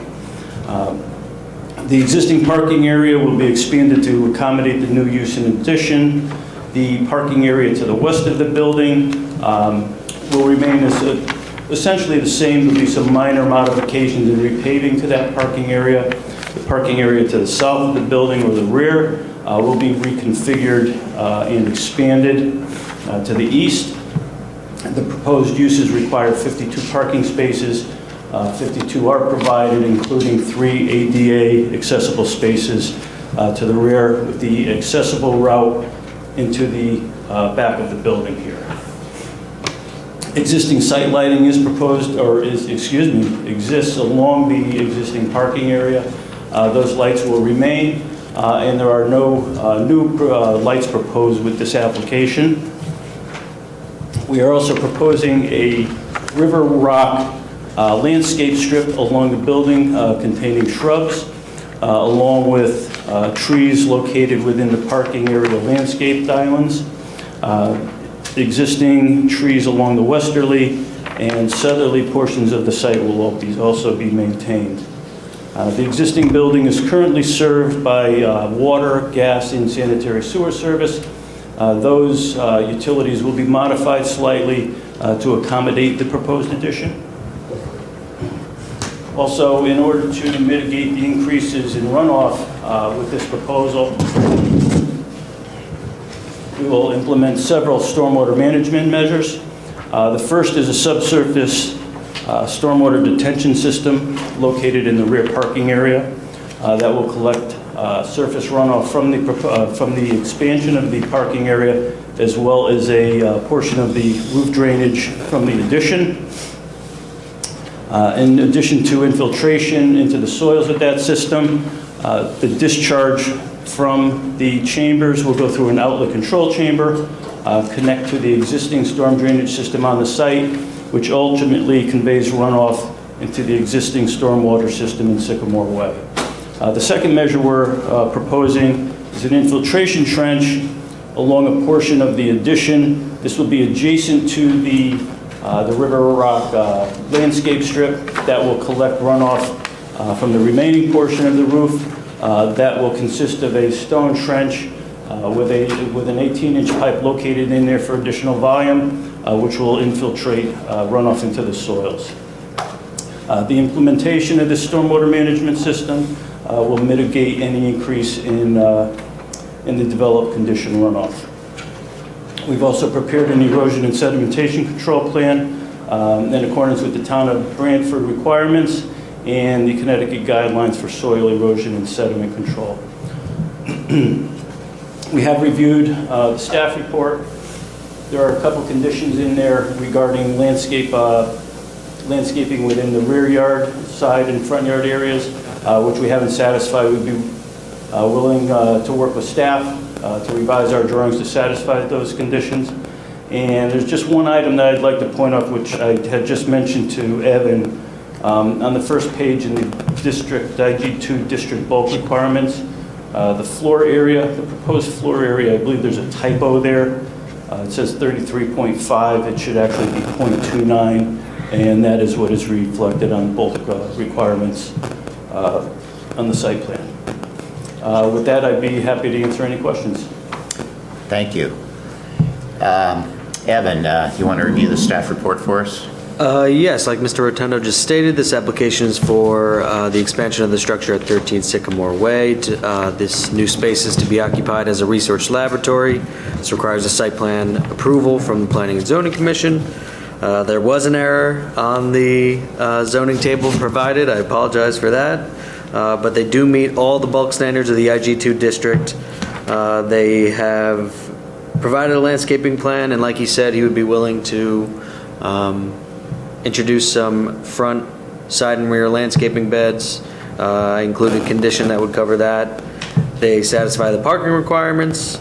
They did not provide a lighting plan, however, no new lighting is proposed. They also proposed to regrade the area near the eastern and southern property line. This new regrading is compliant with our standards. They submitted a soil and erosion control plan. Proposed silt fencing around the proposed activity area and a stockpile area in the front of the property.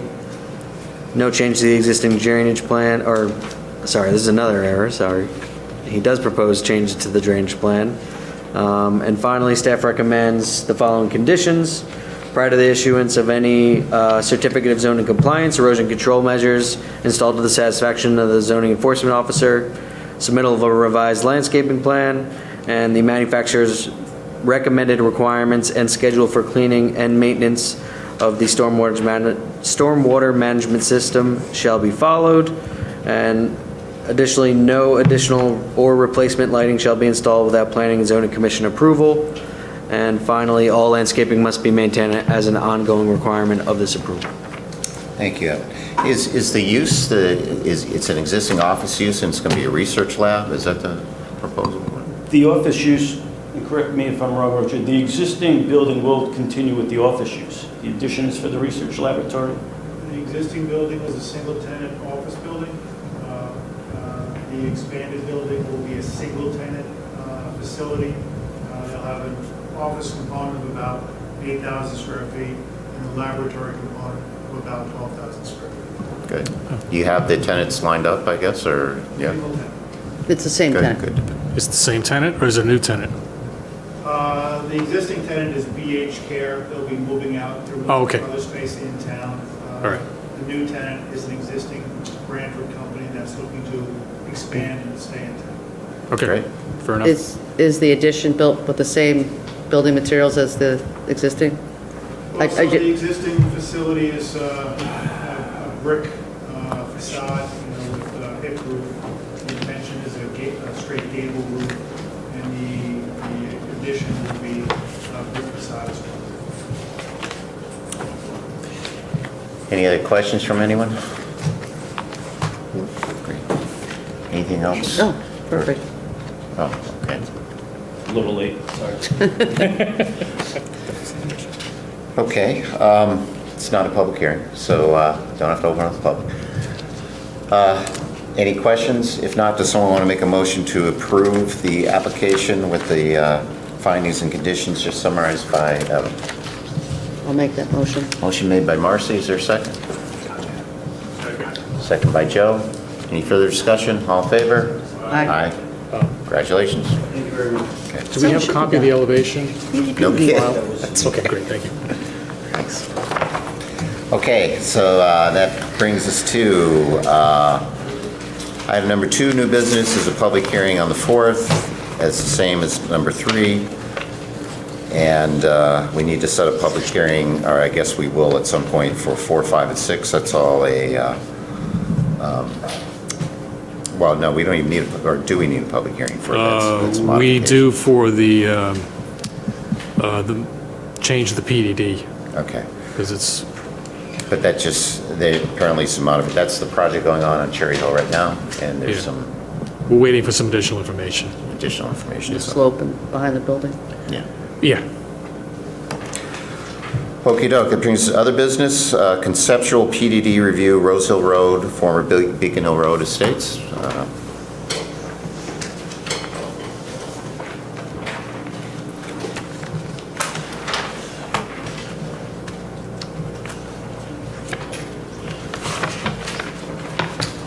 I can use that one, actually. I would ask to get it all set up. Do you need this? Do you want it?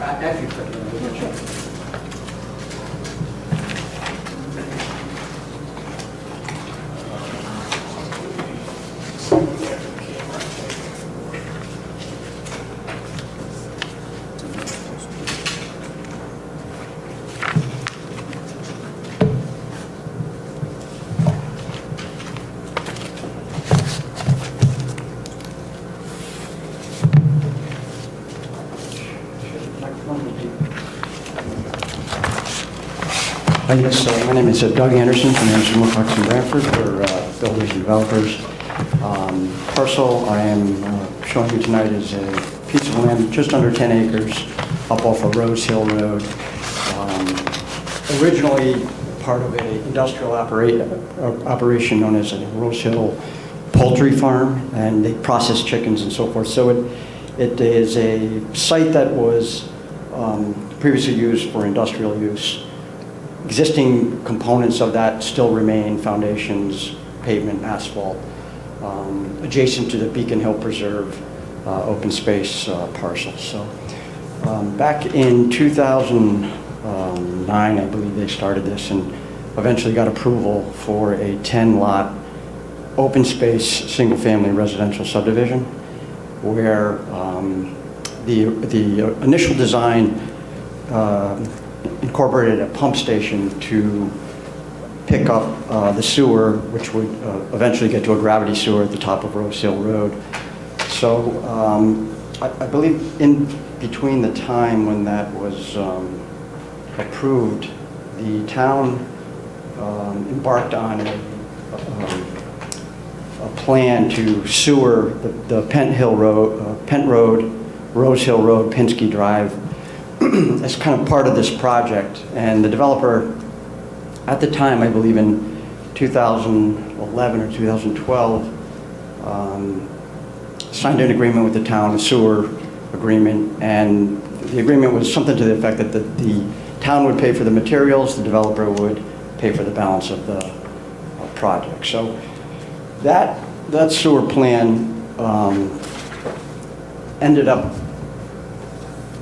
it was probably about a $2 million plan. It included a pump station down at the end of Rose Hill Road to gravity feed Pent Road, gravity feed all of Rose Hill Road down, and then back pump up to the top of Rose Hill. Then there were some sewer improvements that they were going to do along Pinsky and eventually down into the Lakeside Plaza and so forth. So the developer agreed to a phase where they were going to do just the pump station, the sewer lines, laterals to about 22 homes, and redesign their internal pump station, and basically end up with a gravity system, partial gravity system, and go on and so forth. So that goes back to 2009, 2011. The developer was out of New York. I think time passed on. I think they understood that it wasn't economically feasible to do that. Property changed hands 2 times, and until recently, back at the beginning of 2020, Beacon Hill Properties, which is owned by Paul Santa Barbara, who is an adjacent property owner to the north, purchased the property with a plan maybe to rethink the whole sewer aspect, because of the fact that just economically doesn't work for 10 lots. We priced out, we sent this is the plan that the town came up with. We sent that out to a local sewer contractor that does work in the town, East Haven Quality Associates. They put a hard number on the whole system for us, just from Rose Hill Road, the pump station. So it was about $1 million. So the whole system is $1 million, picks up 22 homes along Rose Hill Road, that have chronic septic issues. Systems fail periodically. We've heard new systems have been installed and failed within less than a year. So I think the intent of the design was to address some of those issues and go along with the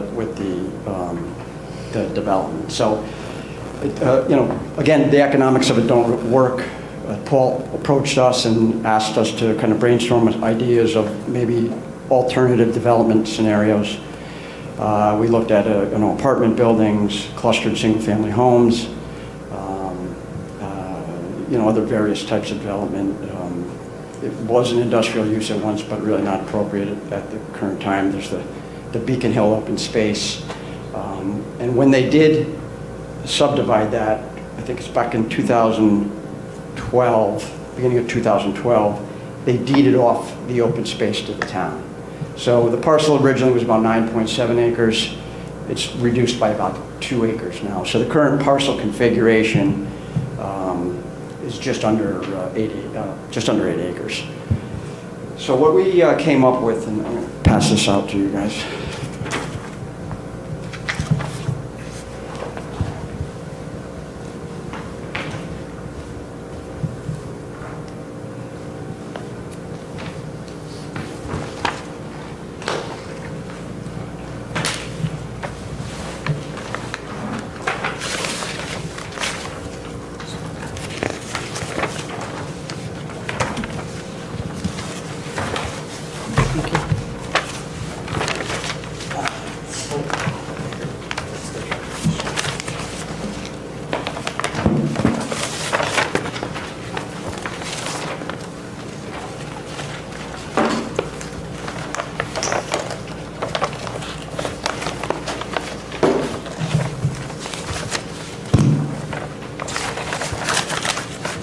So in looking at the property, kind of tried to look at some of the dynamics that exist in the marketplace, things that are in need and so forth. And we came up with this, we've sort of landed at this scheme of attached units designed primarily for active adults, older buyers. All the units are, and in the second attachment, all the units have master first floor bedrooms. There's a middle unit that has an optional second floor bedroom. Could range in size from as small as a single one bedroom middle unit of 1,150 square feet that could have a second floor up to 1,650 square feet with a loft and a bedroom, and then a complete ranch unit of about 1,450 square feet. And then that unit can be added on with a sunroom for another 150 square feet. So we tried to find a product that we thought would be compatible with the neighborhood, work with the neighbors, not be too intrusive, and the purpose of this dynamic, the additional units, really was to try and make the sewer aspect of the project feasible because of the burden of $1 million investment to put a sewer system in. So, we did have an option where, with Paul Santabarbara being the current owner, where the other developers didn't, is a connecting property where we could bypass that whole sewer system and come up through his property. But in talking with the town, there's issues again with the sewers and the septic. So we thought this would be a plan that might be compatible to help the town deal with an issue that exists up on Rose Hill Road, help make a project that's not financially viable in its current state, and be compatible and basically be a product that is in kind of need in the marketplace. So, the concept being is a unit that's a little bit more affordable. At one time our thought was in the $300,000. Construction prices are a little bit up and down now, so that's our goal, to be a maybe low $400,000 product. Market rate, it could be an active adult, it could be not active adult. So we tried to look at your regulations to see where we could kind of fit in, and we actually fit the age restrictive regulations, with the exceptions that we're not within 1,000 feet of the town hall. So that is not an option for this property, where we're left to the PDD. So Again, in trying to design and come up with the project, we like to vet them out. We like to do our grading and kind of get all our coverages and understand those dynamics to make sure we're in keeping with, current standards and so forth. And most of our bulk standards are within or less than what would be permissible in like an active adult or even in an open space subdivision, which it currently is. So that was the thought process, leaving us with the PDD as our only zoning mechanism to be able to do something like this. And I know there's criteria of that which may or may not apply. So before we went down a long road and invested a lot more money than what we have, we felt, asked Harry, and he thought it was, a good idea if we came to you and say, listen, is this, too far out of too much of an ask, too heavy of a lift, or is it something that, assuming that we dealt with the criteria and the issues that will come up, especially with neighbors, which we would, front run and try and bring them on board with us initially, be sensitive to any kind of, desires there. What we also took into account from our research that when this subdivision was approved, I think there was some contention with the open space and so forth. So we've actually tried to pull our buildings away from, previously approved grading that was permitted up into the slope, literally right to the buffers here. So we're able to keep a 50-foot buffer that once was encroached upon. And essentially, despite being 22 units, minimize or actually lessen the whole impact of the development.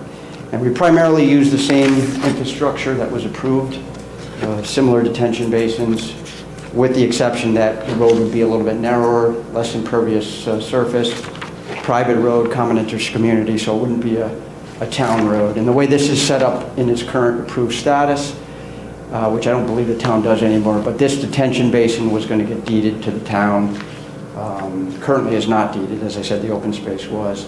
And then there was, again, just the 10 single-family homes. So that's kind of the project in a nutshell and our thought process. And again, we just wanted to kind of run it by you guys to see what your, not looking for an approval or anything, just see what your pulse was as being compatible or something within the purview of the PDD, regulations.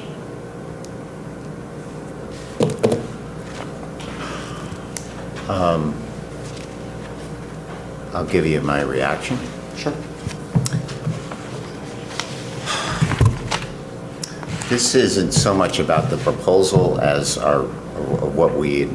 what I like to see PDDs used as. This seems to me that, you usually try to use PDDs not because you want a different, you're going from a different density. I guess it's a 10-unit, 10-lot subdivision to 22 units, multifamily, more smaller units. But it's an increase in density in a residential underlying R4 zone. And there's a provision in the PDD regs that says within the coastal management district, which I think this is, particularly in suburban residential areas, the use of PDDs are not encouraged solely for the purpose of achieving higher densities of residential development, but rather to allow greater flexibility in planning. So I have a conceptual problem of saying, I can't do this under the existing regs, I'll just do a PDD and get more density.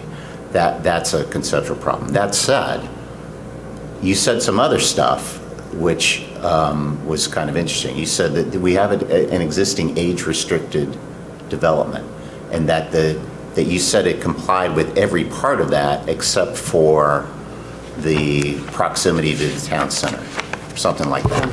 Yeah, exactly. Right. When we went through the bulk standards, we are under, in bulk, in standards for the age restriction versus, and in some cases over. Our open space is greater than what's required. Right. Our building coverage is half of what's required. So we just don't fit into your zoning box, right? So that's where... Well, we don't fit into one part of that. and for the age restricted. But the density, I guess, we allow in the R4 density, we would allow a higher density. Would this be, that's what's triggering. Yeah, so in your age restricted, your density per acre is three units, based on the, and we are about 2.66. Right, and do we allow common owner, I think we do allow common owner condos for age restricted, right? Do we? That would be, yeah, that would be a force. So my thought was this, that I wouldn't want to use a PDD for something like this. That's my reaction. We've approved 3 PDDs recently, but they've all been mixed use. And it's not simply for Anchor Reef. You know, there was the non-residential component. We had a coffee shop that was eligible. We had a marina that was part of one. It was, you know, some density. And even on exit 55, that is a mixed use as well. That's not all. This is simply residential, and you're getting more residential. That said, if you could, what would be interesting, I'm just thinking out loud, is that perhaps you could seek an amendment of the age restriction, and that wouldn't cost that much. It's a way to gauge the public response. So if you proposed a zoning text amendment, not changing the density, but it sounded like the only thing you mentioned, I haven't looked at this, was the proximity to town center. That's where we fell short. Okay, so you amend that. You a text amendment to amend that, and then you'd be very, you know, we would need to get this. You don't have to do a whole lot of development plans, you know, much more than you've done to do the text amendment. And then, you know, you get the neighbors, you tell them, and then get out, and then we get some public reaction from people, whether it's good or bad. Maybe they like it, and they don't like it. They say it's out of character, whatever. You haven't spent that much money, and we get a flavor, and then you'd know. I mean, that's sort of that was kind of my reaction to. I mean, you haven't gotten to the types of units and whatever, but they look like something that is an age-restricted type of thing. Yeah, if you go to the second floor attachment that I have there, you know, they're 2, 3, 3 and 4 unit buildings. Yeah, and footprint's the same. So all masters down, open floor plan. Right. So typical product. So. Yeah. One level. Yeah, and you know the quote-unquote active adult floor plan is all one level living or a one level master with a secondary or bedroom and a loft maybe for visitors, guests, grandkids, things of that nature. So our middle units have that flexibility to do that. So yeah, again, we were, you know, again, we did a lot of research on the regulations, you know, multifamily option, you know, your IHOP, all that, you know, stuff. And we didn't fit anywhere really into that mix. And then, you know, as far as active adult, we had looked at other projects, like you had Riverwalk down off of Route 1. I don't know if that was a PDD or some other mechanism, but yeah, it was a PDD. A PDD, yeah.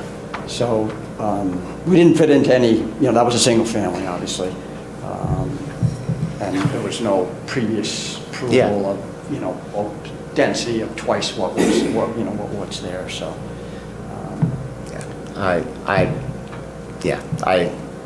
anyway, that.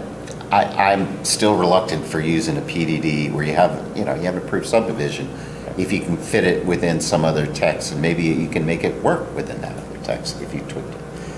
Anyway, that's me. What do the rest of you guys think? Or have any reactions? In general, I tend to be well disposed to approving projects that provide large infrastructure improvements.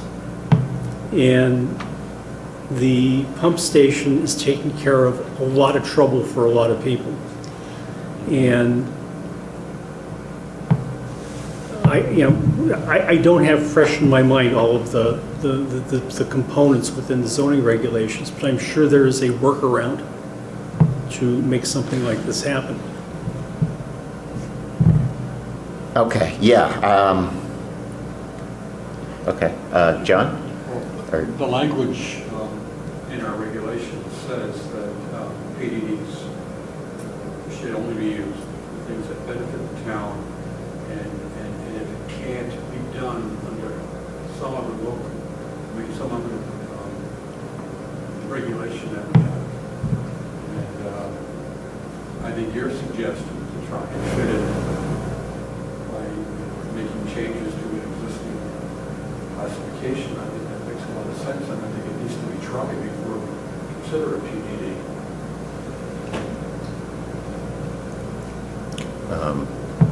Interesting. Joe, any gut reactions?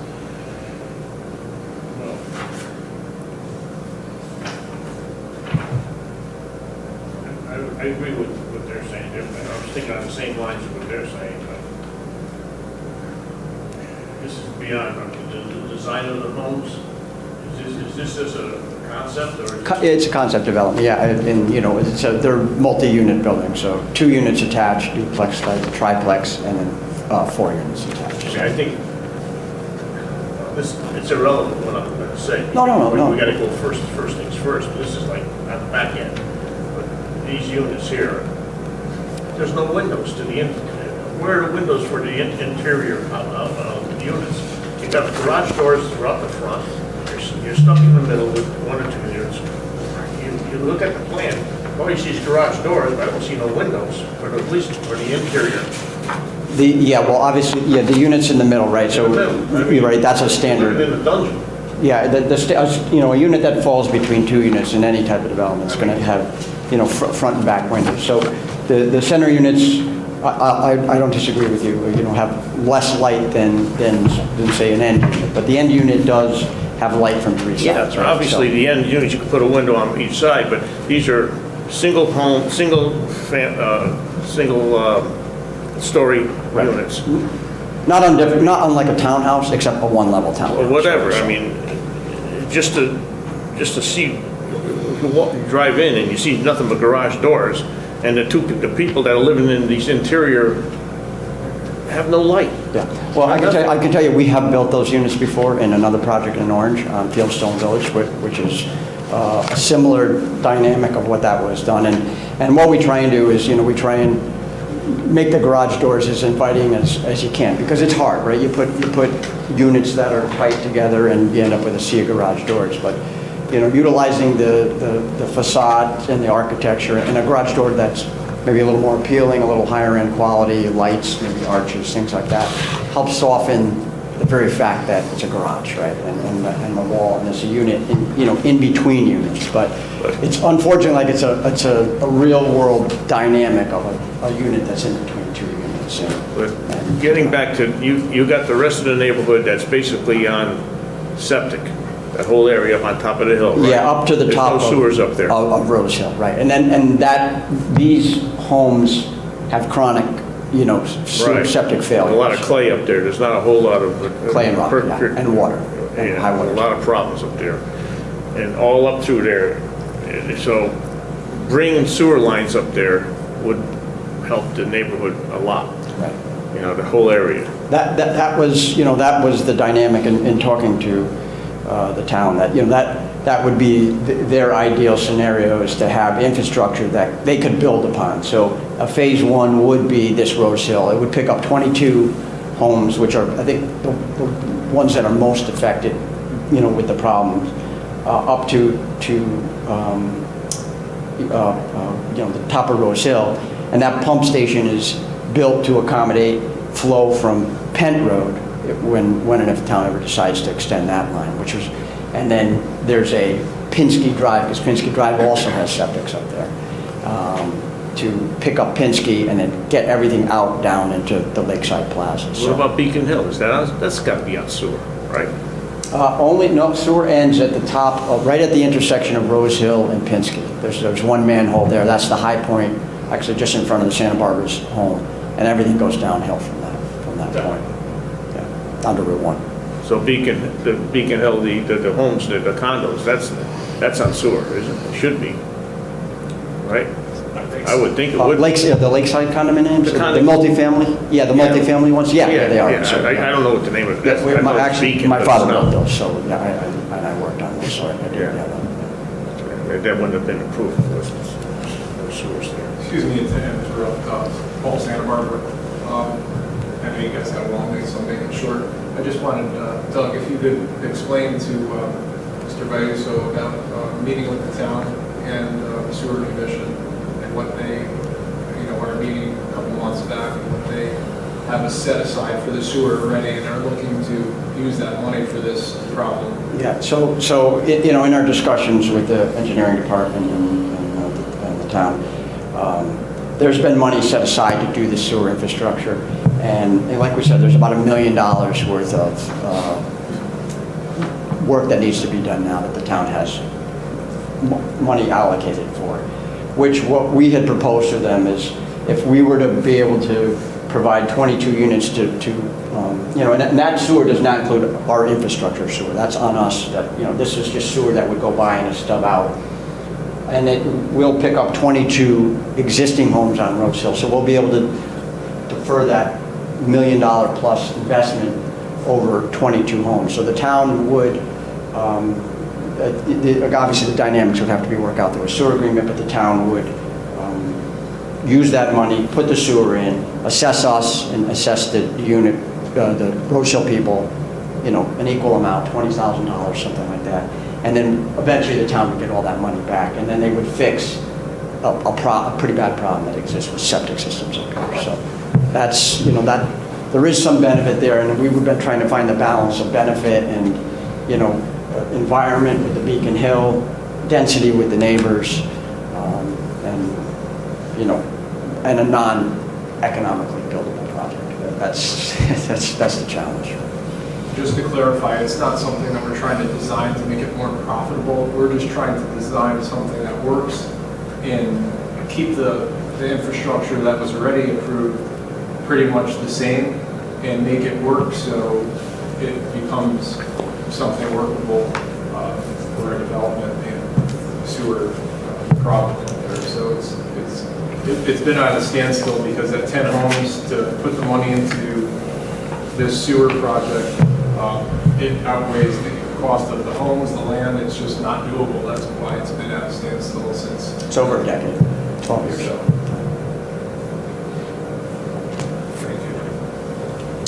Any thoughts, Fred? I think conceptually I like the idea, especially where it is sort of out of the way, it's on Route 1. I like the idea that it would appeal to seniors. We have lots of people in town that live in houses that the taxes are, pretty, high for the values of houses, and they'd like to get into something that's less expensive, but that $300,000 or $400,000 cheap, but you live in a $600,000 or $700,000 house, you can get out of that and own something like this. I also like the idea of the fact that there's going to be a sewer line going through there. It does benefit not only this project, it benefits a lot of other people on that road that have had problems with their septic system. I don't know what all the details, but just initially looking at it, I thought it looks like a good idea. Marcy? The lots on the right, those don't look like our 4 lots. So was that predating those existing lots? Did they predate zoning? There's actually some different size lots up in the area. These, I believe, are all in compliance with the current standards, bulk standards. Somehow this upper section must have bypassed that or was pre-existing to zoning, because all those do not meet current bulk standards. Many of them don't even meet the setbacks. And the size of those houses look to be around the same as this, ranches, right? Capes, probably 1,400 square foot ranches and capes. Whereas a development that was a single lot could easily be a 3,000 square foot house in the back. So, Yeah, I'm just kind of adding, 1,400 and getting one, where you're splitting the size of a 3,000 square foot house into one. And is it really that much more dense? Calculations, when you calculate the total bulk standards, disturbed area, impervious, and so forth, like I said, we are, in some cases, less than this development, because we've been able to compact the footprint. And, again, private roads, less impervious, utilizing the same, previously approved wetlands infrastructure. And actually, another point I didn't make, but, we probably have another 1.5 acres of open space that we can give to the Beacon Hill property that, ties in with the previously approved one. So there's a lot of wins in it. We just don't fit into your box, right? So how, if at all, is that possible or not? I guess that's the question. And I guess my other question to Chuck is, a PDD doesn't have to be a mixed-use product. It doesn't have to, but here's what I don't like. I don't like, you want to build a higher density project, which is what this is. It's totally residential, higher density, and you just say, I'm going to ignore the zoning, I'm going to do a PDD. I think it's a bad precedent. And I know you could point to Riverwalk or whatever, and I don't know all the details, how you distinguish it, but that's my concern, that and I understand there's other distinguishing factors here, the sewer thing, the main thing, but to me, what's to prevent someone else, if we approve this as a PDD, come in and say, hey, I got 10 acres here, you approved it for them, prove it for me. Because it's not economic. I mean, this is basically a question of economics. It's the justification is it doesn't make, you would build this if the sewers are in. The only reason you can't is because you're gonna have to put a lot of money in the thing. Yeah. Typically, we don't even look at that. Right, you're backwards. You're more money than what you would get out. So yeah, no, that's why absolutely, and that's typically not the zoning justification that we use to sell things. That whatever that. So what I'm saying, that's if someone came in and said, I got these 10 acres, and you know what, I can't make money because I'm going to have to do this and whatever, that's not a reason. Oh, no, I understand. Yeah. And I get so anyway, what's the way to, well, I'm trying to be creative and say, look, you say you comply with the age restricted and it shows the density, and frankly, I think that's a better sell to the neighborhood too, maybe, if you say that. Right. And so I guess the question would be, how detrimental is that 1,000-foot radius around Town Hall that we wouldn't fit into, right? I think you amend the regulation. What I'm suggesting is a text change to the regulation, which is going to cost a lot less money than doing a PDD. Mm-hmm. and you get the input, you get the But isn't a text change town-wide? So they're effectively, for the benefit of this project, asking us to consider removing the 1,000-foot to allow any other developer to come in with the, and that might be a really good thing because we have an aging population. Right.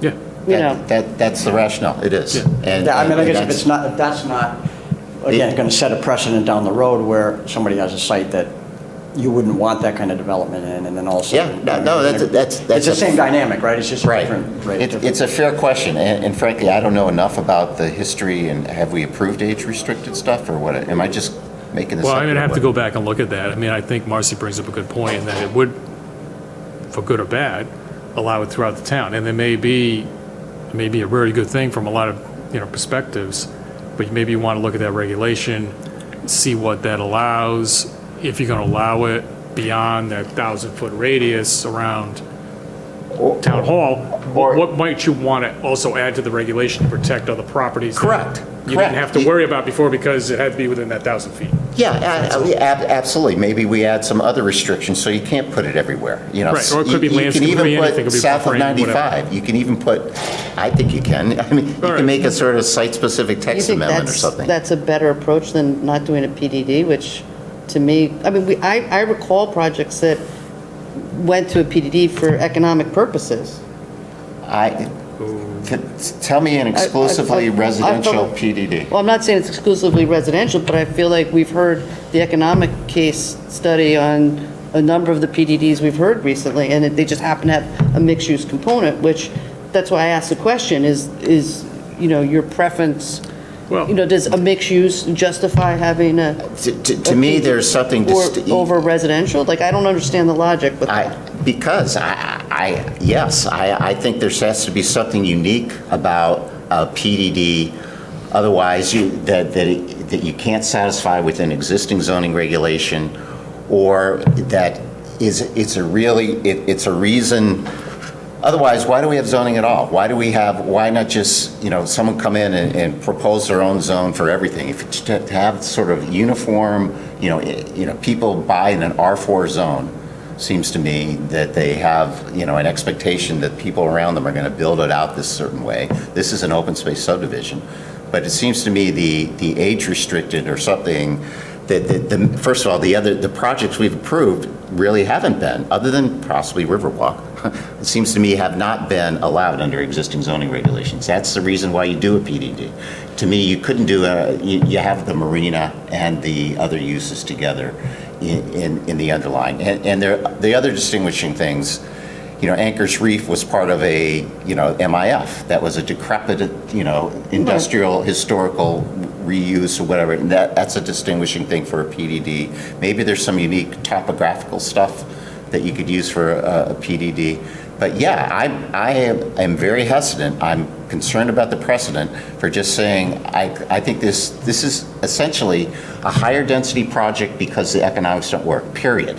I mean, and the sewers, and the sewer benefit. I hear the sewers, I hear the potential to provide a age-restricted, a product that's useful to handicap or, first floor living, which you don't see much because of the cost to build ranches. And I question the fact that the neighborhood's divided between what looks like R1 size lots to R4. And I would assume that they started putting it was zoned R1 like it was down the hill. I would love to know that, like Mona and all on there. I don't know. I mean, some of the early and it didn't zoning, work because of the clay. It might have been a whole different kind of zone in the, whenever that was built. It might have been in the 70s or the 60s. You might have still had zoning, but it might have been one giant or two giant residential zones, and they weren't as restrictive as they are now.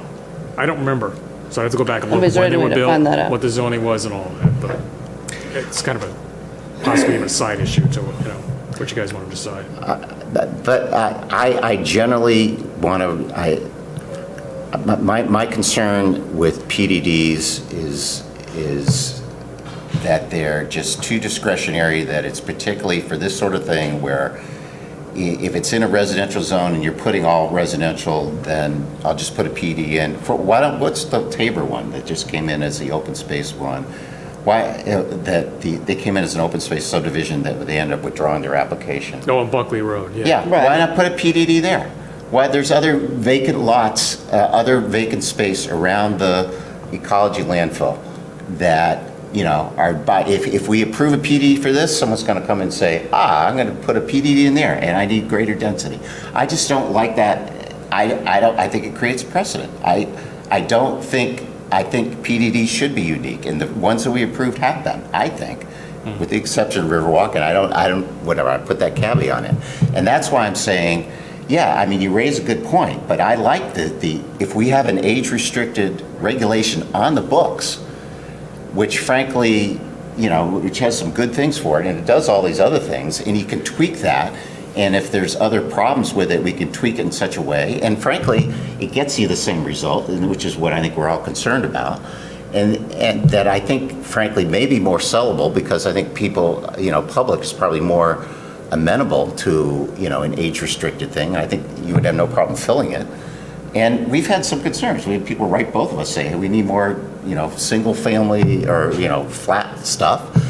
So anyway, that and it's also less expensive, I think, to come up with a text amendment, because you don't have to invest all this. You have to do for PDDs. It doesn't. I don't know. It's really up to Paul. I mean, I guess the question is that a heavier lift than, like you said, is that 1,000-foot radius? Is there a purpose for that? Where good question. You're going to put other properties in peril. That one you just mentioned down by Tabor, right? Somebody come in with a age restricted there where it may or may not make sense. I don't know. Right. Yeah, I don't know. So you're right. There may be other things to look at and to be concerned about. But what do you define as unique for a PDD? This is 100% first of all, mixed use and I think all three that we've done have been mixed use. The recent three ones that we've done. So, this is simply residential land that they can't make enough money for, that they're proposing this for, and it helps solve a town problem. It does. It helps with and that's a good thing. So is that considered unique, solving a town problem? I mean, what? The fact that this developer is willing to include infrastructure for the town that solves problems for the town. It may not be retail, it may not be a marina, but it's definitely going to benefit the town and benefit the people who live in that road on that street.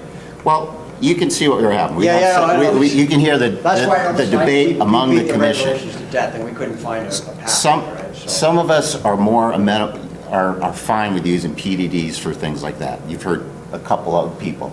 Other of us are more reluctant, like myself, because I think I'm very concerned about the precedent, particularly the text says, within the coastal management district, particularly in suburban residential areas, zoned R3 or R4, which is this is, and this is in the coastal management, it is zoned R4. The use of PDDs are not encouraged solely for the purpose of achieving higher densities of residential development. Solely.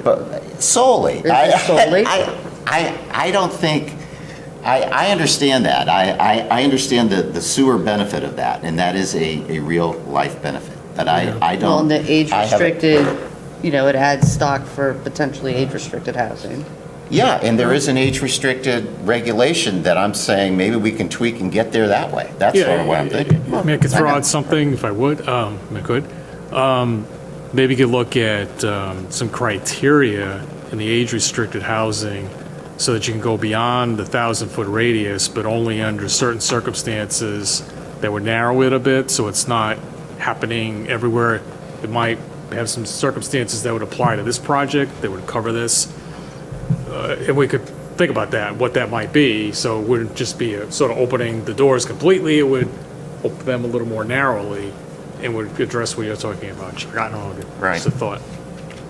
Have some criteria, where you're talking about something, a benefit to the town, like dealing with its septic issue, the adjoining properties, and providing for the expansion of the sewer system as planned, which this was planned to be expanded. So you're not talking about extending it beyond the planned area. So you add that as a text sort of qualifier. Qualifier to go beyond the 1,000 feet. Yeah, to go beyond the 1,000 feet. It's a simple text thing. You don't have to, and you've already done these conceptual plans. You're open as to why you're proposing it, and you don't spend, because again, I think the PDDs are a ton of money. You get a feel for the community. You get a feel because it's a public hearing. It's going to get the word's going to get out. And we get a sense because we can say all these things we want, and the public comes out and we say, oh, whatever. Sure.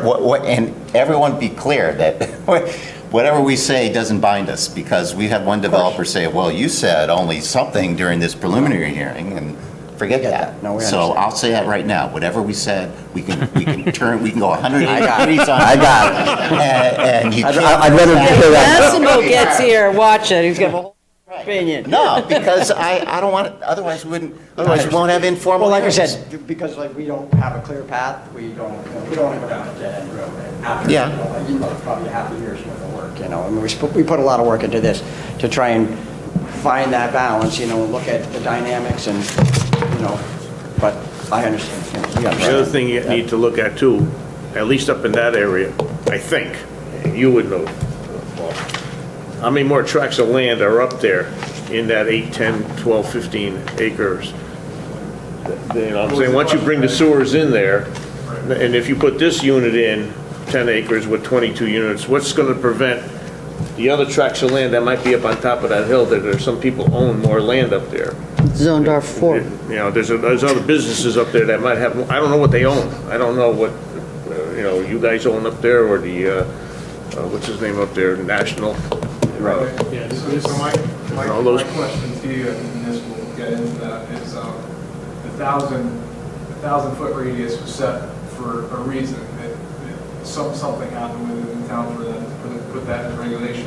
And as you were suggesting, doing the age restricted. So this here, I grew up on Rose Hill. I have 4 family members that are on the street side, 5 in total that live on Rose Hill now. I grew up on the pig farm where my business is now, that abuts the piece of property, which I'm moving out of there. So, make a long story short, Beacon Hill is 60 acres now that was all given to the town land, state and town land trust. So maybe a provision in that 1,000-foot radius that this is abuts a 60-foot 60-acre. open Butts open space. walking trail. So the big thing is the town is trying to keep the older community that are in big houses in town, and that was something that was brought up in the meetings, that how can we keep these people in town and offer them something affordable? And this is what we came up with. So with that, with all the walking trails and for the older community to walk and do all that, would that be an option for the 1,000-foot set? It's a thought. Yeah, yeah. What's this big, Sure. reserve? Yeah, so in addition to 1,000 feet or whatever, something. Yeah, we could look at what the criteria would be, and, it doesn't necessarily have to be, it doesn't prevent the commission from going back later and saying, look, we want to encourage even more age-restricted housing, and we want to open the door a little bit more. You could do that and remove some of the criteria once you really thought about it, but, it just gives you an option to get over the possibility of these things being proposed a lot more places where you're not sure they're going to fit necessarily right now. To answer Mr. Vius's question as well, as far as other properties being in that area, I know every piece. There's a piece across the street that was having issues with septic that couldn't be developed. It was a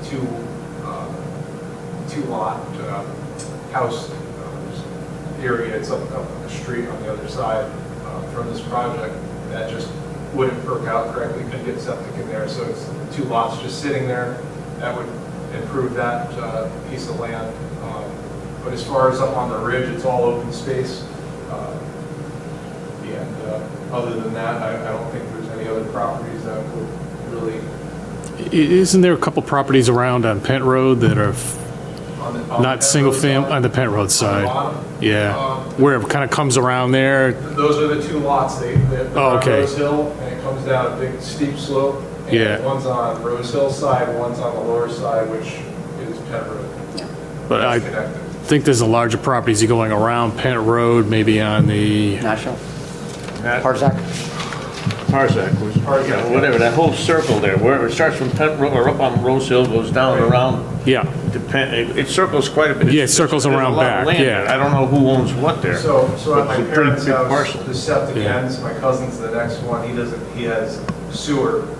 National has sewer, and it ends right there at that turn in the Rose Hill. That's where the sewer ends, so all those people after that bend where my parents' house is all... Yeah, I mean, I guess you could make the argument to that point, because that sewer phase 2 for the town was to go up Pent Road, so they could be in the same situation we are 10 years from now and say, listen, we want to develop our property, we can put sewer in and service another 10 people, 12 people on Pent Road, and then do that type of development if it was appropriate. The topography on that site's a little rough. I think it's terrible. Pretty. This site does have some topography, but it has workable topography because of the industrial use that existed there before. And then Pent Road is so narrow around when you join it up there. That's a very narrow. Subtract the steep slopes anyway. It's a 1-lane road, You have to basically, subtract right? that steep slopes anyway. Yeah, I mean, do you get into like spot zoning issues when you start changing regulations and all that stuff, or do you get into like spot zoning issues when you start changing regulations to be specific? No, to the site? this is allowed use as a special permit, right? It'd be criteria for it. Right. It's process you're allowing. Yeah, I think in the Making art. the text change would obviate the problem of spot zoning. Making the PDD would be an argument, well, That it this is is spot basically spot zoning. Yeah, so I know. the text change, I think, was a really clever way around I it. think it's better for them, Yeah. better for us. Yeah, I think it's cheaper, and you get the public hearing, and Yeah, I And mean, I think so the it's- dynamics at the end of the day don't really make a difference. Right, right. PDD, or, it doesn't affect this type of product that we're proposing. Right. Makes it less problematic for everybody. Yeah. We have done that. We did that in Orange, right? They had no zoning mechanism for this type of development, and we created the regulations with certain criteria to protect other farmland that they didn't want developed that way, right? So if that kind of vehicle works for you guys, and we can just run the ground ball out and see what. Yeah, I'm happy to talk to you about criteria and how to put a couple options together, and perhaps, we can take it from there. Okay, does that make sense? Sure. Okay. Appreciate your time. Great. Okay, thank you. Thank you. Okay. Time extension. Okay, continuation, time extension, number 2 for the Mariners Landing. We have a letter from Attorney Marjorie Shansky. This is with respect to Mariners Landing, as I just mentioned. Part of that development included a 3-lot subdivision to formally create a parcel for the Mariners Landing, which is really Phase 2 of Anchor Reef. It would separate out the existing Anchor Reef, which included the new building along Maple, as well as the adaptive reuse of one of the MIF buildings. That's that brick building as you're going down towards Nellie Green's on the right, or that alley there. So those two would be on separate lots. Mariners Landing, we had a lot in the middle. It's a 3-lot subdivision, it's all part of it. The 90 days to file the Mylar has ticked out. There's a lot of complications with having the easements and the entanglements of that whole development between the proposed Mariners Landing and the existing Anchor's Reef. So to work all that out, they've taken a lot of time, and all of a sudden they're needing basically a 90-day extension to the time to file the Mylar for Mariners Landing. So they're just about there with the proposed subdivision plan, but they're not quite there yet. So my understanding is you can retroactively grant a time extension even though the 90 days has lapsed, and that's what the applicant's requesting you do. Okay. So, any questions? Does someone make a motion to approve the time extension for the 3-lot subdivision? What are they asking for, 90 days or? Yes. Okay, 90-day extension for the 3-lot, to file the Mylar, is that what it is, or to? Yes. To file the Mylar for the subdivision, 3-lot yeah. subdivision. So moved. Motion by Joe, is there a second? Second. Second, John. Seniority. Any further discussion, all in favor? Aye. Okay, planners report? The only thing I'll report is that still moving ahead with the affordable housing plan. There'll be another meeting of the steering committee next Monday night, and looking at reviewing a draft survey that'll be sent out to the community about affordable housing. So the steering committee will be looking at that and hopefully giving that a go-ahead. And we'll just keep moving along with the project. I don't know if there's anything. I think we can basically get the same report at the last meeting. So I think we just had the first steering committee meeting at that point. So we're still in between the first and the second meetings. Right.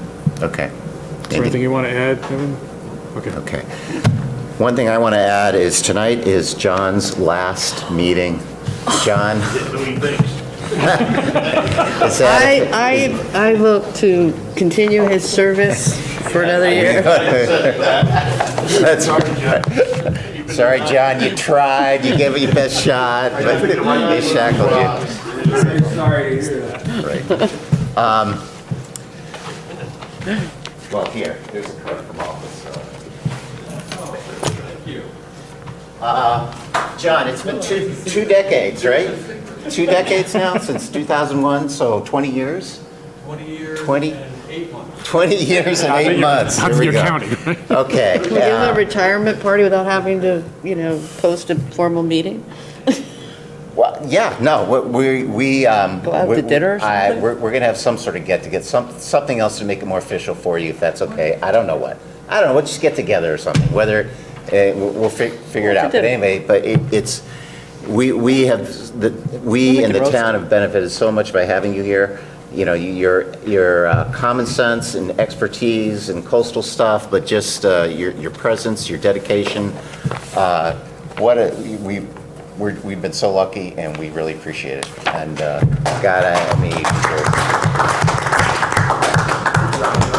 It's been my privilege, it really has. Yes. So stay another year. That's right. I know.